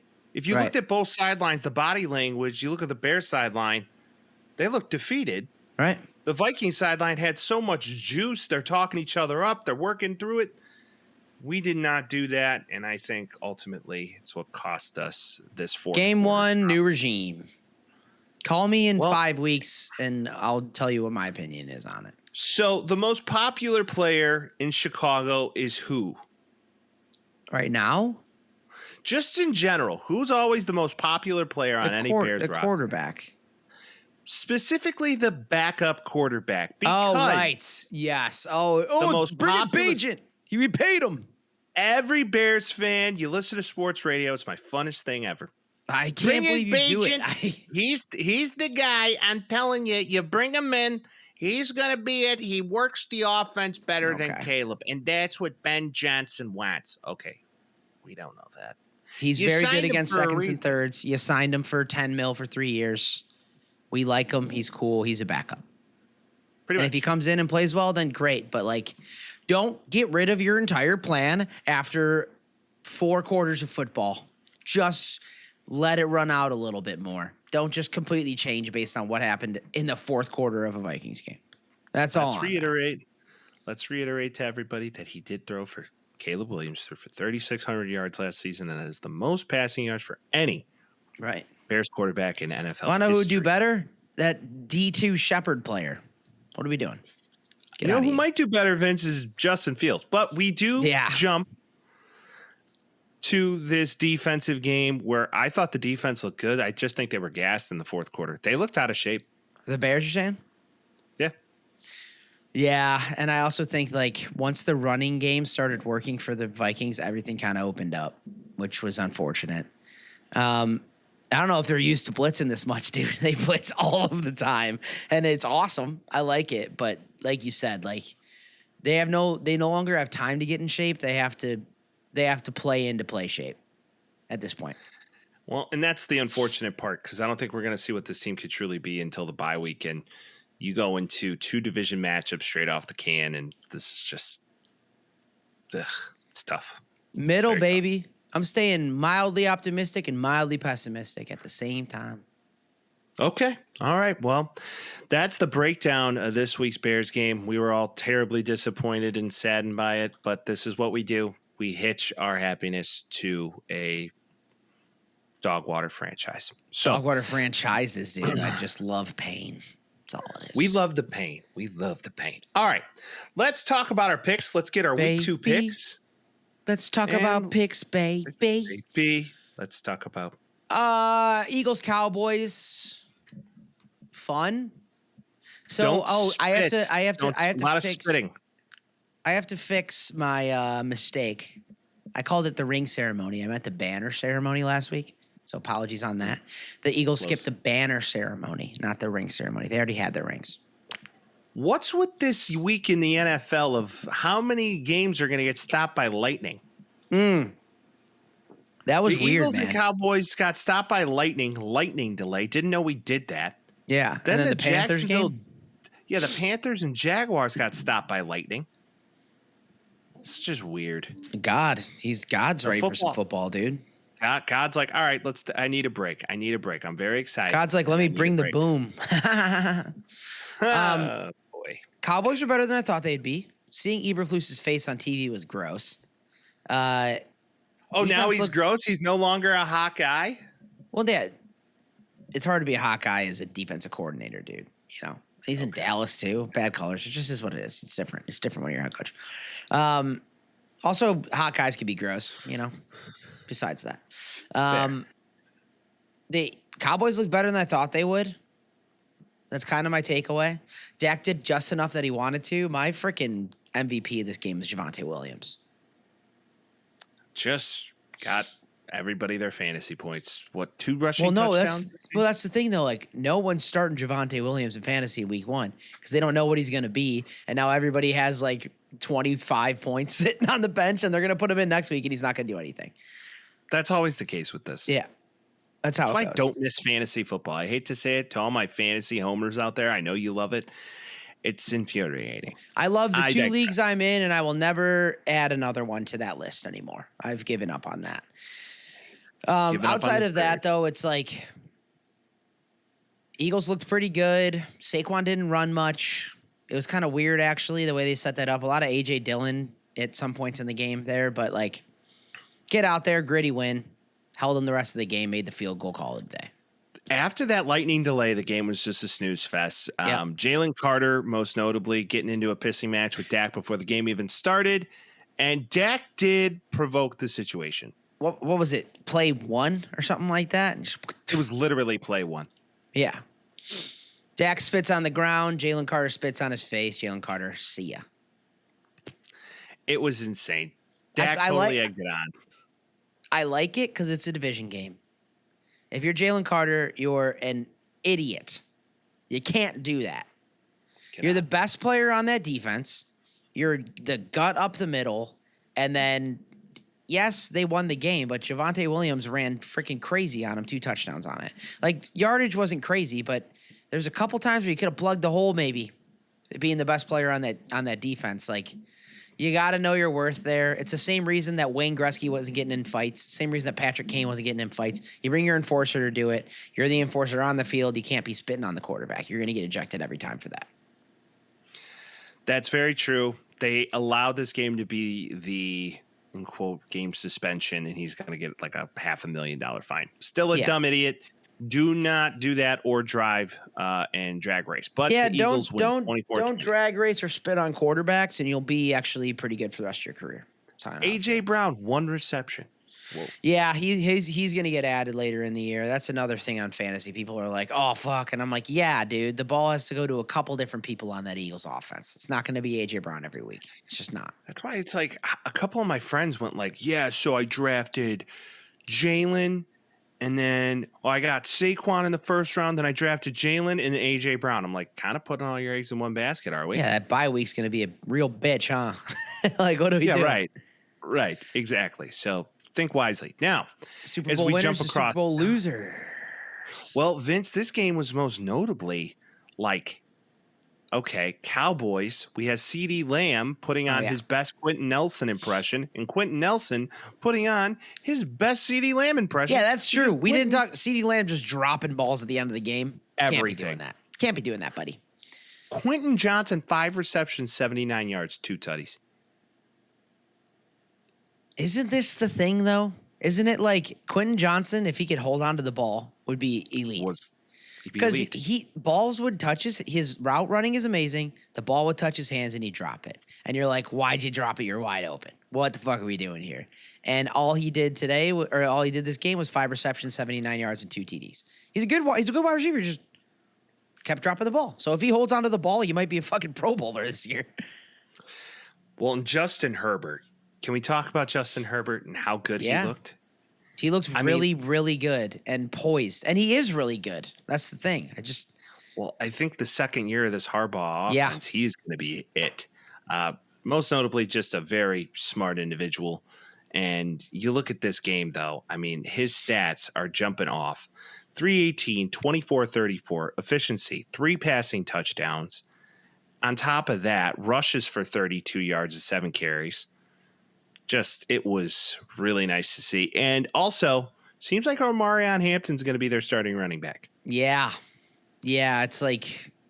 Going to throw that out there. Najee got in, man. Najee got in. Congratulations.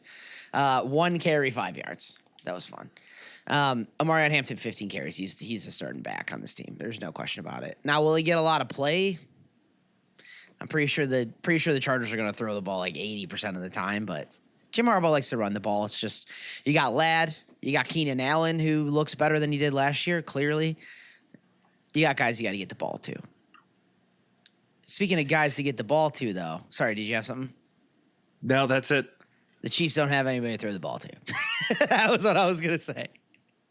Well, you get their best player, Xavier Worthy, Travis Kelce basically used him as a sacrifice after getting engaged to Taylor Swift. That was bad. And separated his own teammate's shoulder by running into each other. Yeah, and he's pissed about it, he said. Kelce's old. Juju and Hollywood Brown, 10 receptions, but there's a couple more that he probably should have caught there. Juju forgot he's alive and a person, so that was fun. USC homer. I really can't believe that they're still sticking with Kareem Hunt at this point. They just feel old. And to that question, how many weeks until Tyreek Hill is a Kansas City Chief again? Well, Miami is looking like a fire sale. And they're ready to get rid of him. He's sick of being there. And I cannot think of a better team for him to go to. Yeah, it'd be hysterical if they traded for all those draft picks and they're like, all right, we'll give you a 3rd rounder. And they're just like, okay. So that's, what they're going to get. Because the thing is he's got a lot of money on his contract. I know the Chiefs have more cap space than they've had in the past. So you can finagle a way where you take half the salary, send him 2 picks, and call it a day. Give him like a 3 and a 5 or something like that. And then Tyreek's their starting budget. It would be the most Chiefs thing ever. It's like what the Patriots used to do with guys. Go ahead, walk, and then when they would come back, they would be epic. It just, where are you going to send a guy in the middle of the season where he knows the system? It's true. And, I still think he's good. He's probably call. Not as fast as he was, but he's still good. It's worth the phone call. The Dolphins look to be a franchise that's going nowhere. And, to say that Chargers won in Sao Paulo 27-21, there were so many random jerseys in that stadium. I love that. And this is the thing, too. You can react to this game and you're like, everything changes the game when you're in Brazil. You're not going to play the same way if you're in South America than if you're playing at Arrowhead, so grain of salt I saw a little one, bit. Because Cam Newton was the color on the post game, and somebody said, and I can't get this out of my head, Cam Newton looks like a cartoon cat? He did. He looked weird. Kay Adams was on the call. What was so funny is the We're out post-game on her. presser. Fuck Kay Adams. That means two things. But right. We went over that last week, right? No, what happened, Vince? I thought we did. Yeah, Kay Adams. When Micah Parsons got traded, she gave a "we did it" and a "go Pack go." Pretty sure she's been a diehard Bears fan this whole time, and for some reason, "we did it" and "go Pack go." Gross. Is this We're done. from Chicago? We're done, Kay. We're sick of ya. Kay. Okay. More like porque? What are we doing here? I don't know. What are we doing here, Kay? I don't know. My heart's broken. I'm really obsessed with it. I'm really upset with her. Excuse me. I'm really upset with the Two things, right? Hey, true. No, I'm out on her now. That's stupid. Hey, I mean, hit Vince up, right? What's up, Ma? I mean, buy some dinner. Let's just say, hey, baby, what's up, baby? Take me out to dinner. That's still disappointing that she did say we did it, because if she grew up a Packer fan, that just makes no sense. No, she didn't. Maybe she just, as she got famous, maybe she just decided. I think she's just being a pundit and saying that everything. It's just, you can't do it. You can't play both sides here. Anyway, let's talk about the games. We got a lot of games. Dolphins, Colts, Danny Dimes, what's up? How you doing? Only Colts quarterback to have 4 consecutive drives and 4 consecutive touchdowns since none other than Peyton Manning. Andrew Luck never did it. Crazy. Surprising. Yeah. They looked well-oiled. Danny Dimes looked like he was playing, and then you look on the other side and you're like, oh, yeah, this is the most dysfunctional team in the NFL? They look horrible. The Saints are probably worse, but they're way more functional than the Miami Dolphins. Like, this is like Mike McDaniel's going to get fired this year. This is like Tua's not going to start in quarterback anymore. This is Tyreek's getting traded. Maybe A-Chain's getting traded. Everybody on the defense that hasn't been traded is already, like, this team is ass. Dumpster fire, blow it up. Blow it up. It's all bad. I mean, maybe a scotch of an overreaction on this lovely Thursday, but I don't think so, because they were already on their weird shit at the end of the year last year, and then Tyreek in all of training camp was just like, he said trade me right after the game ended, and then Tua's like, he's got to learn how to work with the people, and Tua looked horrible, and the Colts defense isn't Baltimore, they're good, but they're not like. Tua, 14 to 23, 114 yards, 1 touchdowns, 2 interceptions. Yeah, he was bad. He was really, really bad. And Daniel Jones, 22 of 29, 272 yards, 1 touchdown. And then, of all people, to lead them in rushing touchdowns, who do you think that was? The Colts? Yeah, who led the team in rushing touchdowns? I'm assuming it wasn't JT. I'm not looking at the score right now. It was Daniel Jones with 2. Oh, Insane. Yeah. Hey, dude, he had the fastest run that 1 year until he ate shit. You remember that? He was running fast as hell. Fast as fuck, boy. Yeah, that's that on that. The Colts are better than we thought, and the Dolphins are tragic. Yep, that's true. Now, let's jump to the Meadowlands, where the Jets, Justin Field-led Jets, play the Steelers. Aaron Rodgers returned back to Jay-Z. Justin Fields in green kind of looks right. Yeah, we're in that 7. He played very well. He was very controlled with what he was doing. I will never root against anybody that got drafted by the Bears and got shafted by them. So if he's good on the Jets, then I love it. But also going to the Jets is going to the Bears East. So that's very true. It's very true because they lose in a very similar way that the Bears did. And also, the other guy that threw for 244 and 4 TDs played on the Jets the last 2 years and didn't do that. So whatever the hell is going on in comparison, Arthur Smith's not necessarily an offensive guru, but the Steelers look good. Spreading the ball around all over. DK, Jonnu Smith, Freiermuth got some play. Yeah. 22 receptions to 1, 2, 3, 4, 5, 6, 7 different receivers. Yep. It's insane to me. They truly look like they're in. And you know who also looks to be the starting running back? Kenneth Gainwell. Yeah. Crazy to me. Jets, on the other hand, Justin and Garrett Wilson clearly have some connection. They. I don't think he's the starting running back, Mike. Who's going to be the starting running back? For the Steelers? Mm-hmm. Jaylen Warren. All right, we'll see. He got 11. I mean, he played better than him this week, but even Looks so, like by Kenneth committee, Gainwell's going to be a guy. By committee, I'm 100% with you. That's the way it's going to move. Chris Boswell, 60-yarder, insane. Yeah, how old is he at this point? Hey, Boz is the man. Yeah. For the people following our picks, sorry, we both picked the Eagles. We were right. We both picked the Chiefs and the Dolphins. We were wrong on both. We both picked the Steelers. Good call. How you doing? Okay, let's jump to Jacksonville. Mike chose the Panthers, and the Jaguars actually look halfway decent. Vince, I picked the Panthers as well. Bryce Young, back to being Bryce Young. That was just a flash in the pan, maybe. Again, overreaction Thursday here. Like, we're not going to – anything could change at that point. Bad. Again, this game went on for 17 and a half hours or something like that after that rain delay or the lightning delay. Another lightning delay. And then it was 2 just weeks. poo-poo. The rest of the game was just poo-poo. Bryce Young couldn't get it together. It seems like Xavier Legette's kind of a guy, but definitely not their wide receiver one.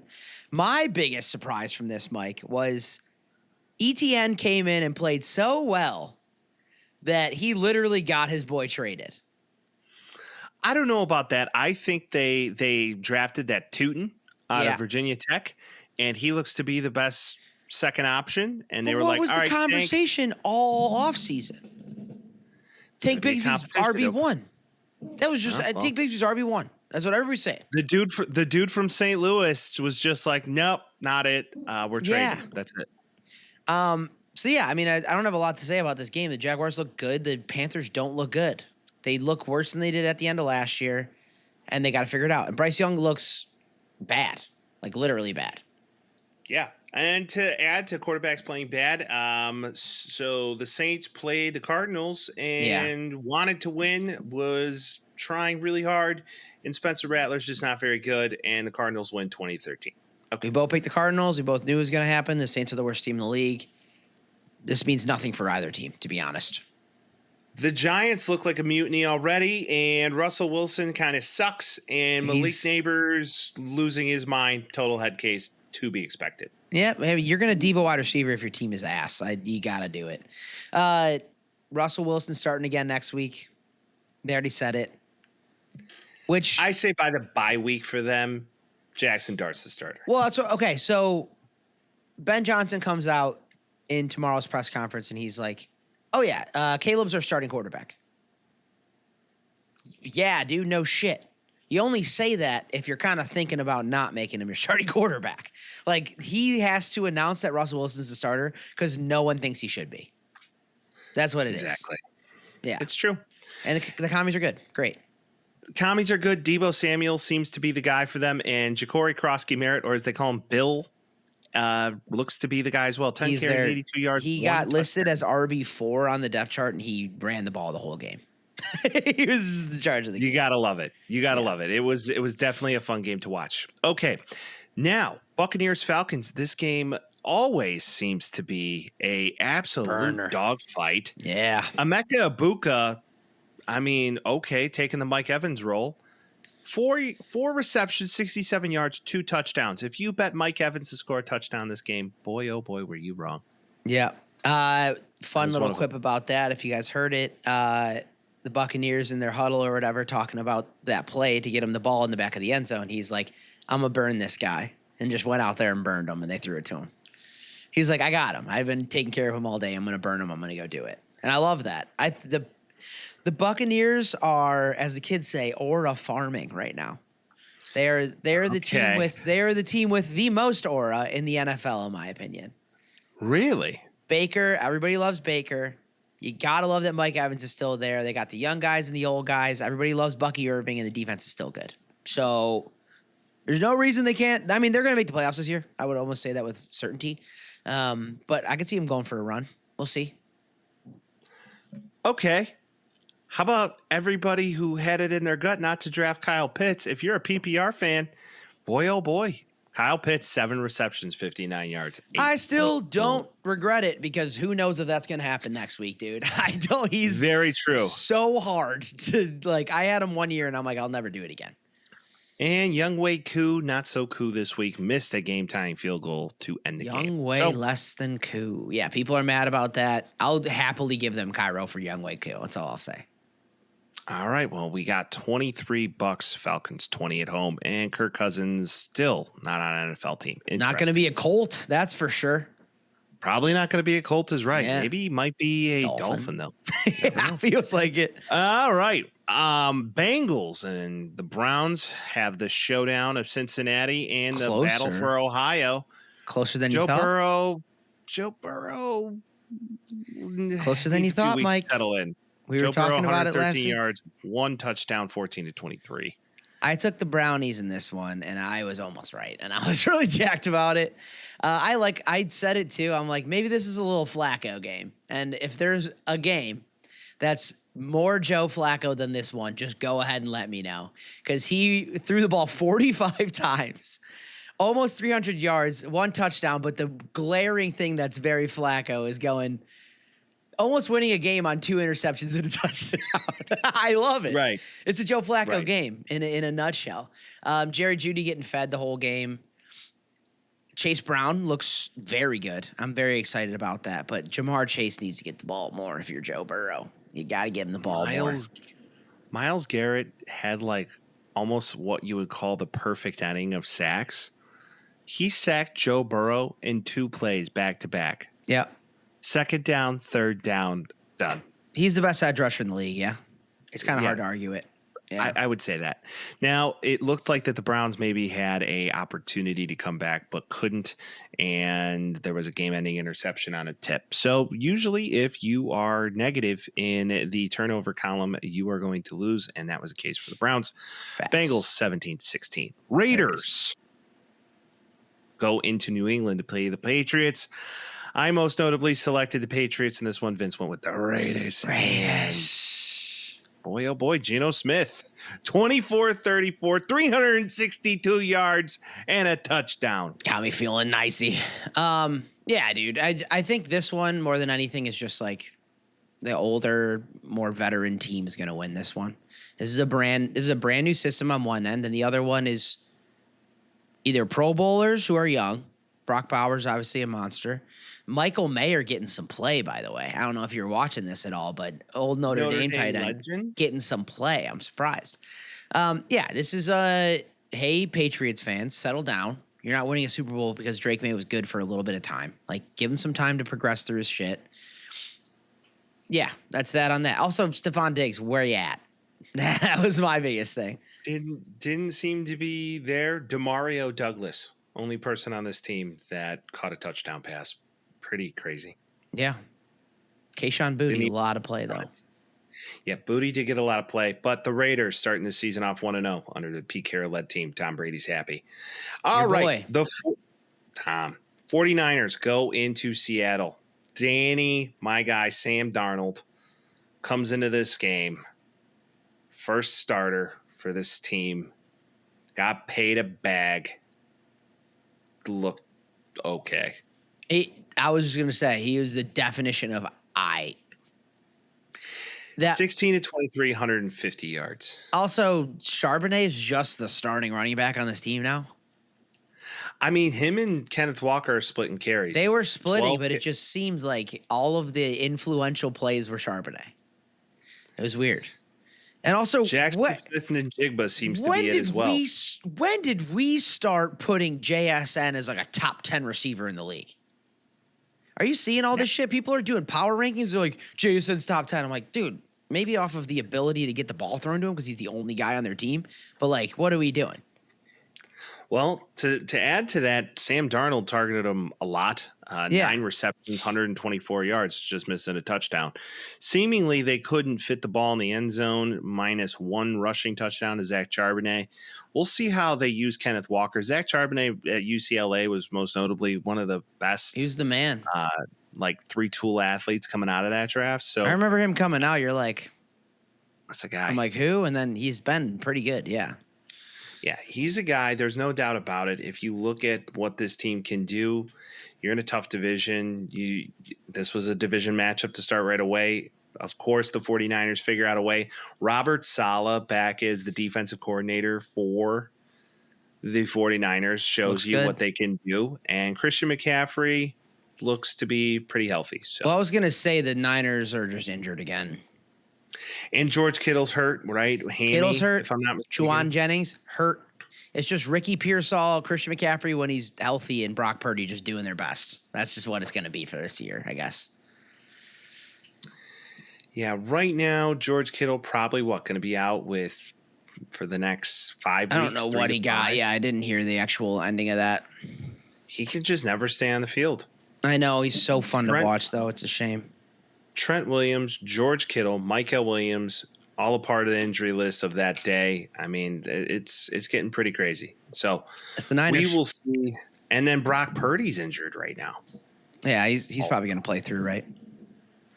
A lot of people are saying he may not start this week, so we'll have to keep eyes on that one. But the 49ers win in pretty epic fashion, 17-13. Okay, let's go to the Titans and Broncos. Underwhelming match. Cam Ward couldn't complete a pass. People were dropping shit everywhere. Yeah, I was going to say, I wouldn't blame that on Cam Ward. He was kind of putting the ball in their hands, and they just couldn't catch the ball. If I was a Titans fan, I would say that I am optimistic about how Cam Ward looked this game.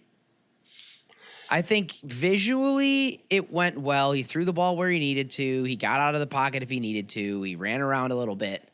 I would be optimistic. I think Tony Pollard's very good, but they're just not at that point where they're going to be competing yet. So they just gotta deal with it, you know. And the Broncos win. Let's jump back to the NFC North, shall we? Yep. Packers, Lions, Packers at home, and the division's already decided. There we go. Well, the Packers are the best team in the world, and they're never going to lose again, so that's fun. But it'd be cool if the Lions figured it out after next week. Lions look like they are lost. Jahmyr Gibbs, 9 carries, 19 yards. Play calling looked all over the place. Sam New Laporta, system. 6. Jahmyr Gibbs had 10 receptions. I mean, it was just like, okay, I don't know what to make of this team right now. Defense looked like they were lost. This team really, they lost the 2 of their best coordinators. Jordan Love, on the other hand, efficient as efficient could be. 16-22, 188 yards, 2 tutties. Josh Jacobs is him. Romeo Doubs somehow is like the least favored wide receiver on this offense. Mm-hmm. And But it doesn't Tucker matter. Kraft, Everybody. Jalen Reed, open. Like Matthew Golden, open. that defense, what, Micah Parsons had 30 snaps and got a sack and like 4 pressures. Well, that's the thing, too, though. He's getting doubled. So Rashawn Gary on the other end is just like, And Van Ness. We talked about Yeah. that last week. I know. That is scary. And when we play them, I'm not looking forward to it. So the Packers they're are so in. good. And It sucks. All right. we'll get to our picks. Rams, clearly Matt Stafford's alive. Look He's good. healthy. Yeah. And I don't know what more to say to this game. I don't know what Kyren else. Williams is good. Let's talk about the Texans next week. This was dumb. That was dumb. Yeah, the Texans. I is just couldn't like, even okay. believe how shitty that was. I'm kind of just like, whatever. Like, CJ Stroud, not as good as we thought. you remember when he went up to Caleb and he's like, let me give you some truth or whatever, and then he sucked after that? I will just say I'm pretty sure the Texans are going to get the tape for that, stomp out it a bunch of like 500,000 times, throw it in the trash, and start over. That was bad. Probably the best one. And hey, Nick Chubb is probably starting running back for the Texans. Seems like it. The game of the weekend. The year. Maybe It might be the game of the year already. Ravens going to Buffalo to play the Bills. Vince most notably went with the Ravens. Mike took the Bills. What a game. 41-25 going into the fourth quarter. No, we both took the Bills. Oh, we did? Okay, high five. Yeah. Vince is always a Ravens homer. Just going to throw that out there. I usually am, but I'm like week 1. What a dogfight. What an absolute dogfight. Josh Allen's him. It was like watching early Tom Brady and Peyton Manning duke it out. Well, I heard far faster something version. today that was not today, the other day. That was very true. It was like we just spent hours and days watching football, just like guys figuring it out, like not really what you're expecting from anything. And then we watched this and it was just a masterclass on fun football. The entire time it was just fun. Derrick Henry goes crazy. Lamar honestly was playing very well until the end, and then D-Hop with the one-handed catch, Josh Allen throwing for 400 yards, running the ball, James Cook everywhere. Keon Coleman is clearly his fucking guy this year. Everything was just clicking. It was like even the defense was good in spurts, but it was just score. Keon Coleman is going to break out this year. This is the year, no doubt about it. Guy playing out of FSU. The shit he's doing on the field, just the ad-lib route running. Not only that, Allen's looking for him as a go-to. Big body guy, catching tip passes in the back of the end zone to like win them the game. Truly incredible. Dalton Kincaid seems to be the tight end target. Dawson Knox seems to be a guy. And then Khalil Shakir, of course, is that slot guy. And then James Cook is always going to do what he's going to do. Josh Allen's a freak. Moneybags James Cook. Moneybags new contract James Cook. And Josh Allen gets married, and it's just like, okay, James I got Cook one of the hottest. James Cook is kind of running like his brother did when he was in his prime right now. No way. It Almost was like they're related. I was like, no, but I was more just like, holy shit, he kind of looks like Dalvin. Like he's at Dalvin's peak season, like right now it feels like. So the Bills might be extra scary this year, which I would love. They're my Phillies of the NFL. Last year in that stadium, pulling out magic games like this after Derrick Henry rushes for 169 on him and 2 touchdowns. It's pretty impressive. Yeah. Josh Allen, though, willed this team back. And it's nice if you're a fan to see your quarterback with a minute left to be able to say, yeah, we got this. All right. Give me a list of 3 guys you trust in that situation in the NFL. Today? Yeah. Josh Allen, 1. Yep.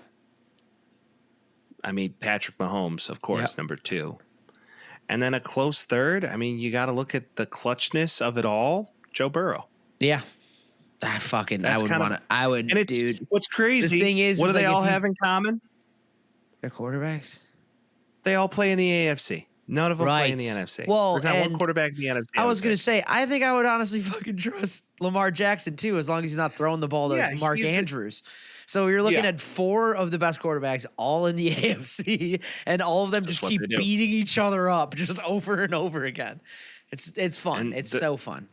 I could see the route to the Super Bowl going through Buffalo this year. They look really good, but the Chargers are coming in there too. I would love the last year in that stadium. It seems like just absolute magic.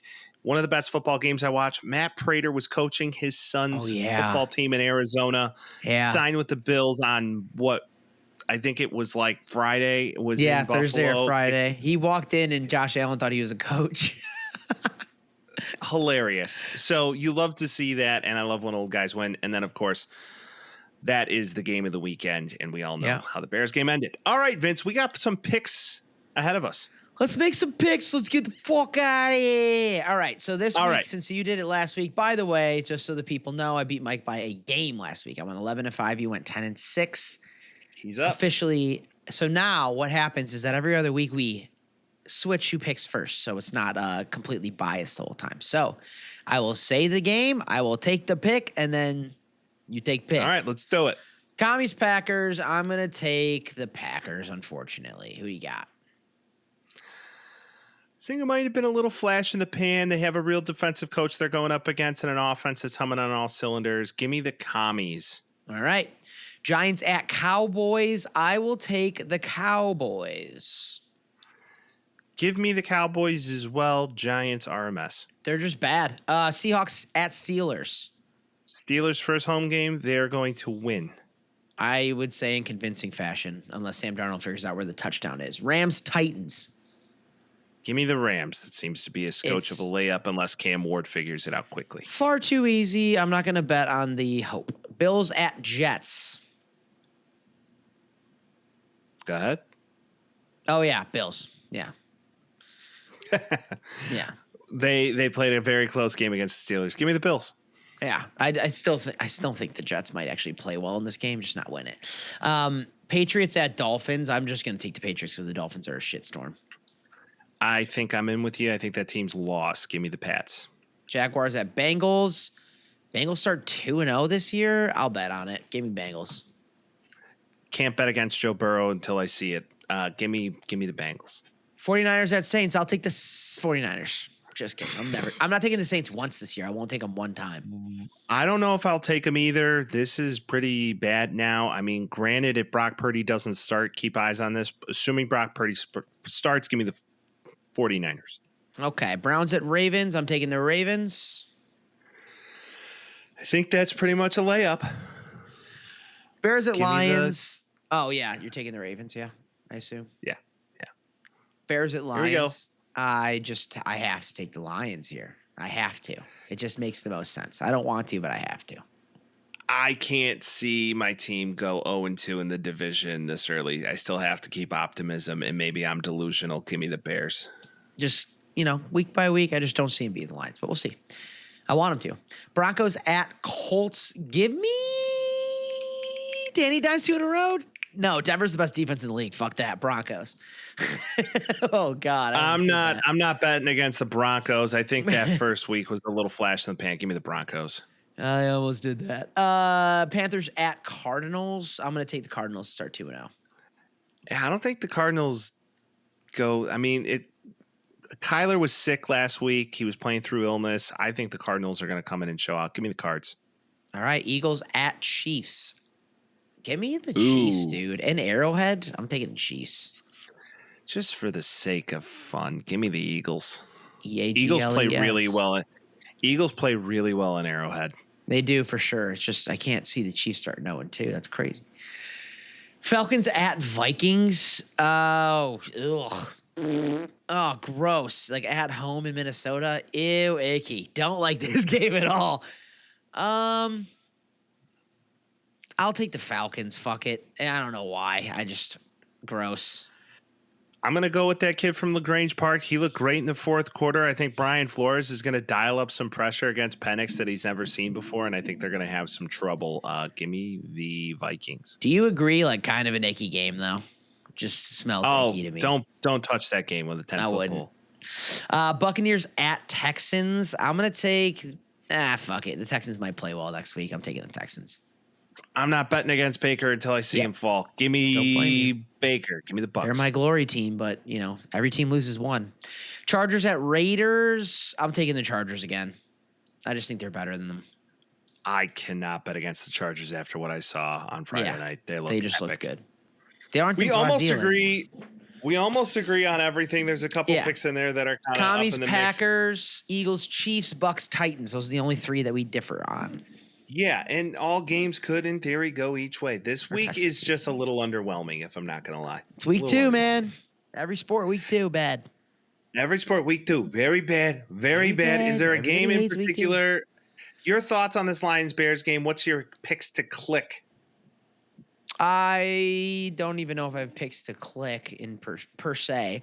I would say that Burden gets in the game more, so I would say like, I don't know, 2 or 3 receptions on his end. I think Caleb's going to throw the ball more. I don't know. I can't see them beating the Lions. Something about that team was just so weird. What did the Lions? My only argument here is, what did the Lions put on paper week 1 that showed you they're going to go home and look any better? Oh, nothing, but either did the Bears. So I'm thinking what happened last year is their roster basically the same. A lot of it's the same. I'm just going to take the better roster. That's where I'm at. Okay. I think Caleb's going to be highly motivated to show out this game for his head coach. For sure. And I hope he is. I think my biggest keys to this game, no penalties, less penalties. And if TJ Edwards, Jalen Johnson, and Kyler Gordon can come back, we might look a lot different on defense as well. Yeah, I agree. I got to see it before I stick with it. So I agree with that statement. And that's sports, baby. That's sports. As always, we appreciate you. Football is back. Thank you for joining us this week. It's always a great time. If you haven't yet, you should air it out. 312-725-2107. We didn't even plug that because we are so in the mix of football right now. As always, we thank you for coming in week after week, as you always do. New episodes every Thursday on all platforms. And as always, we'll see you next week. Peace. Talking Tales with Mike and Vince. Oh, you know. Jazzy beats while we dispense. Yeah, you know.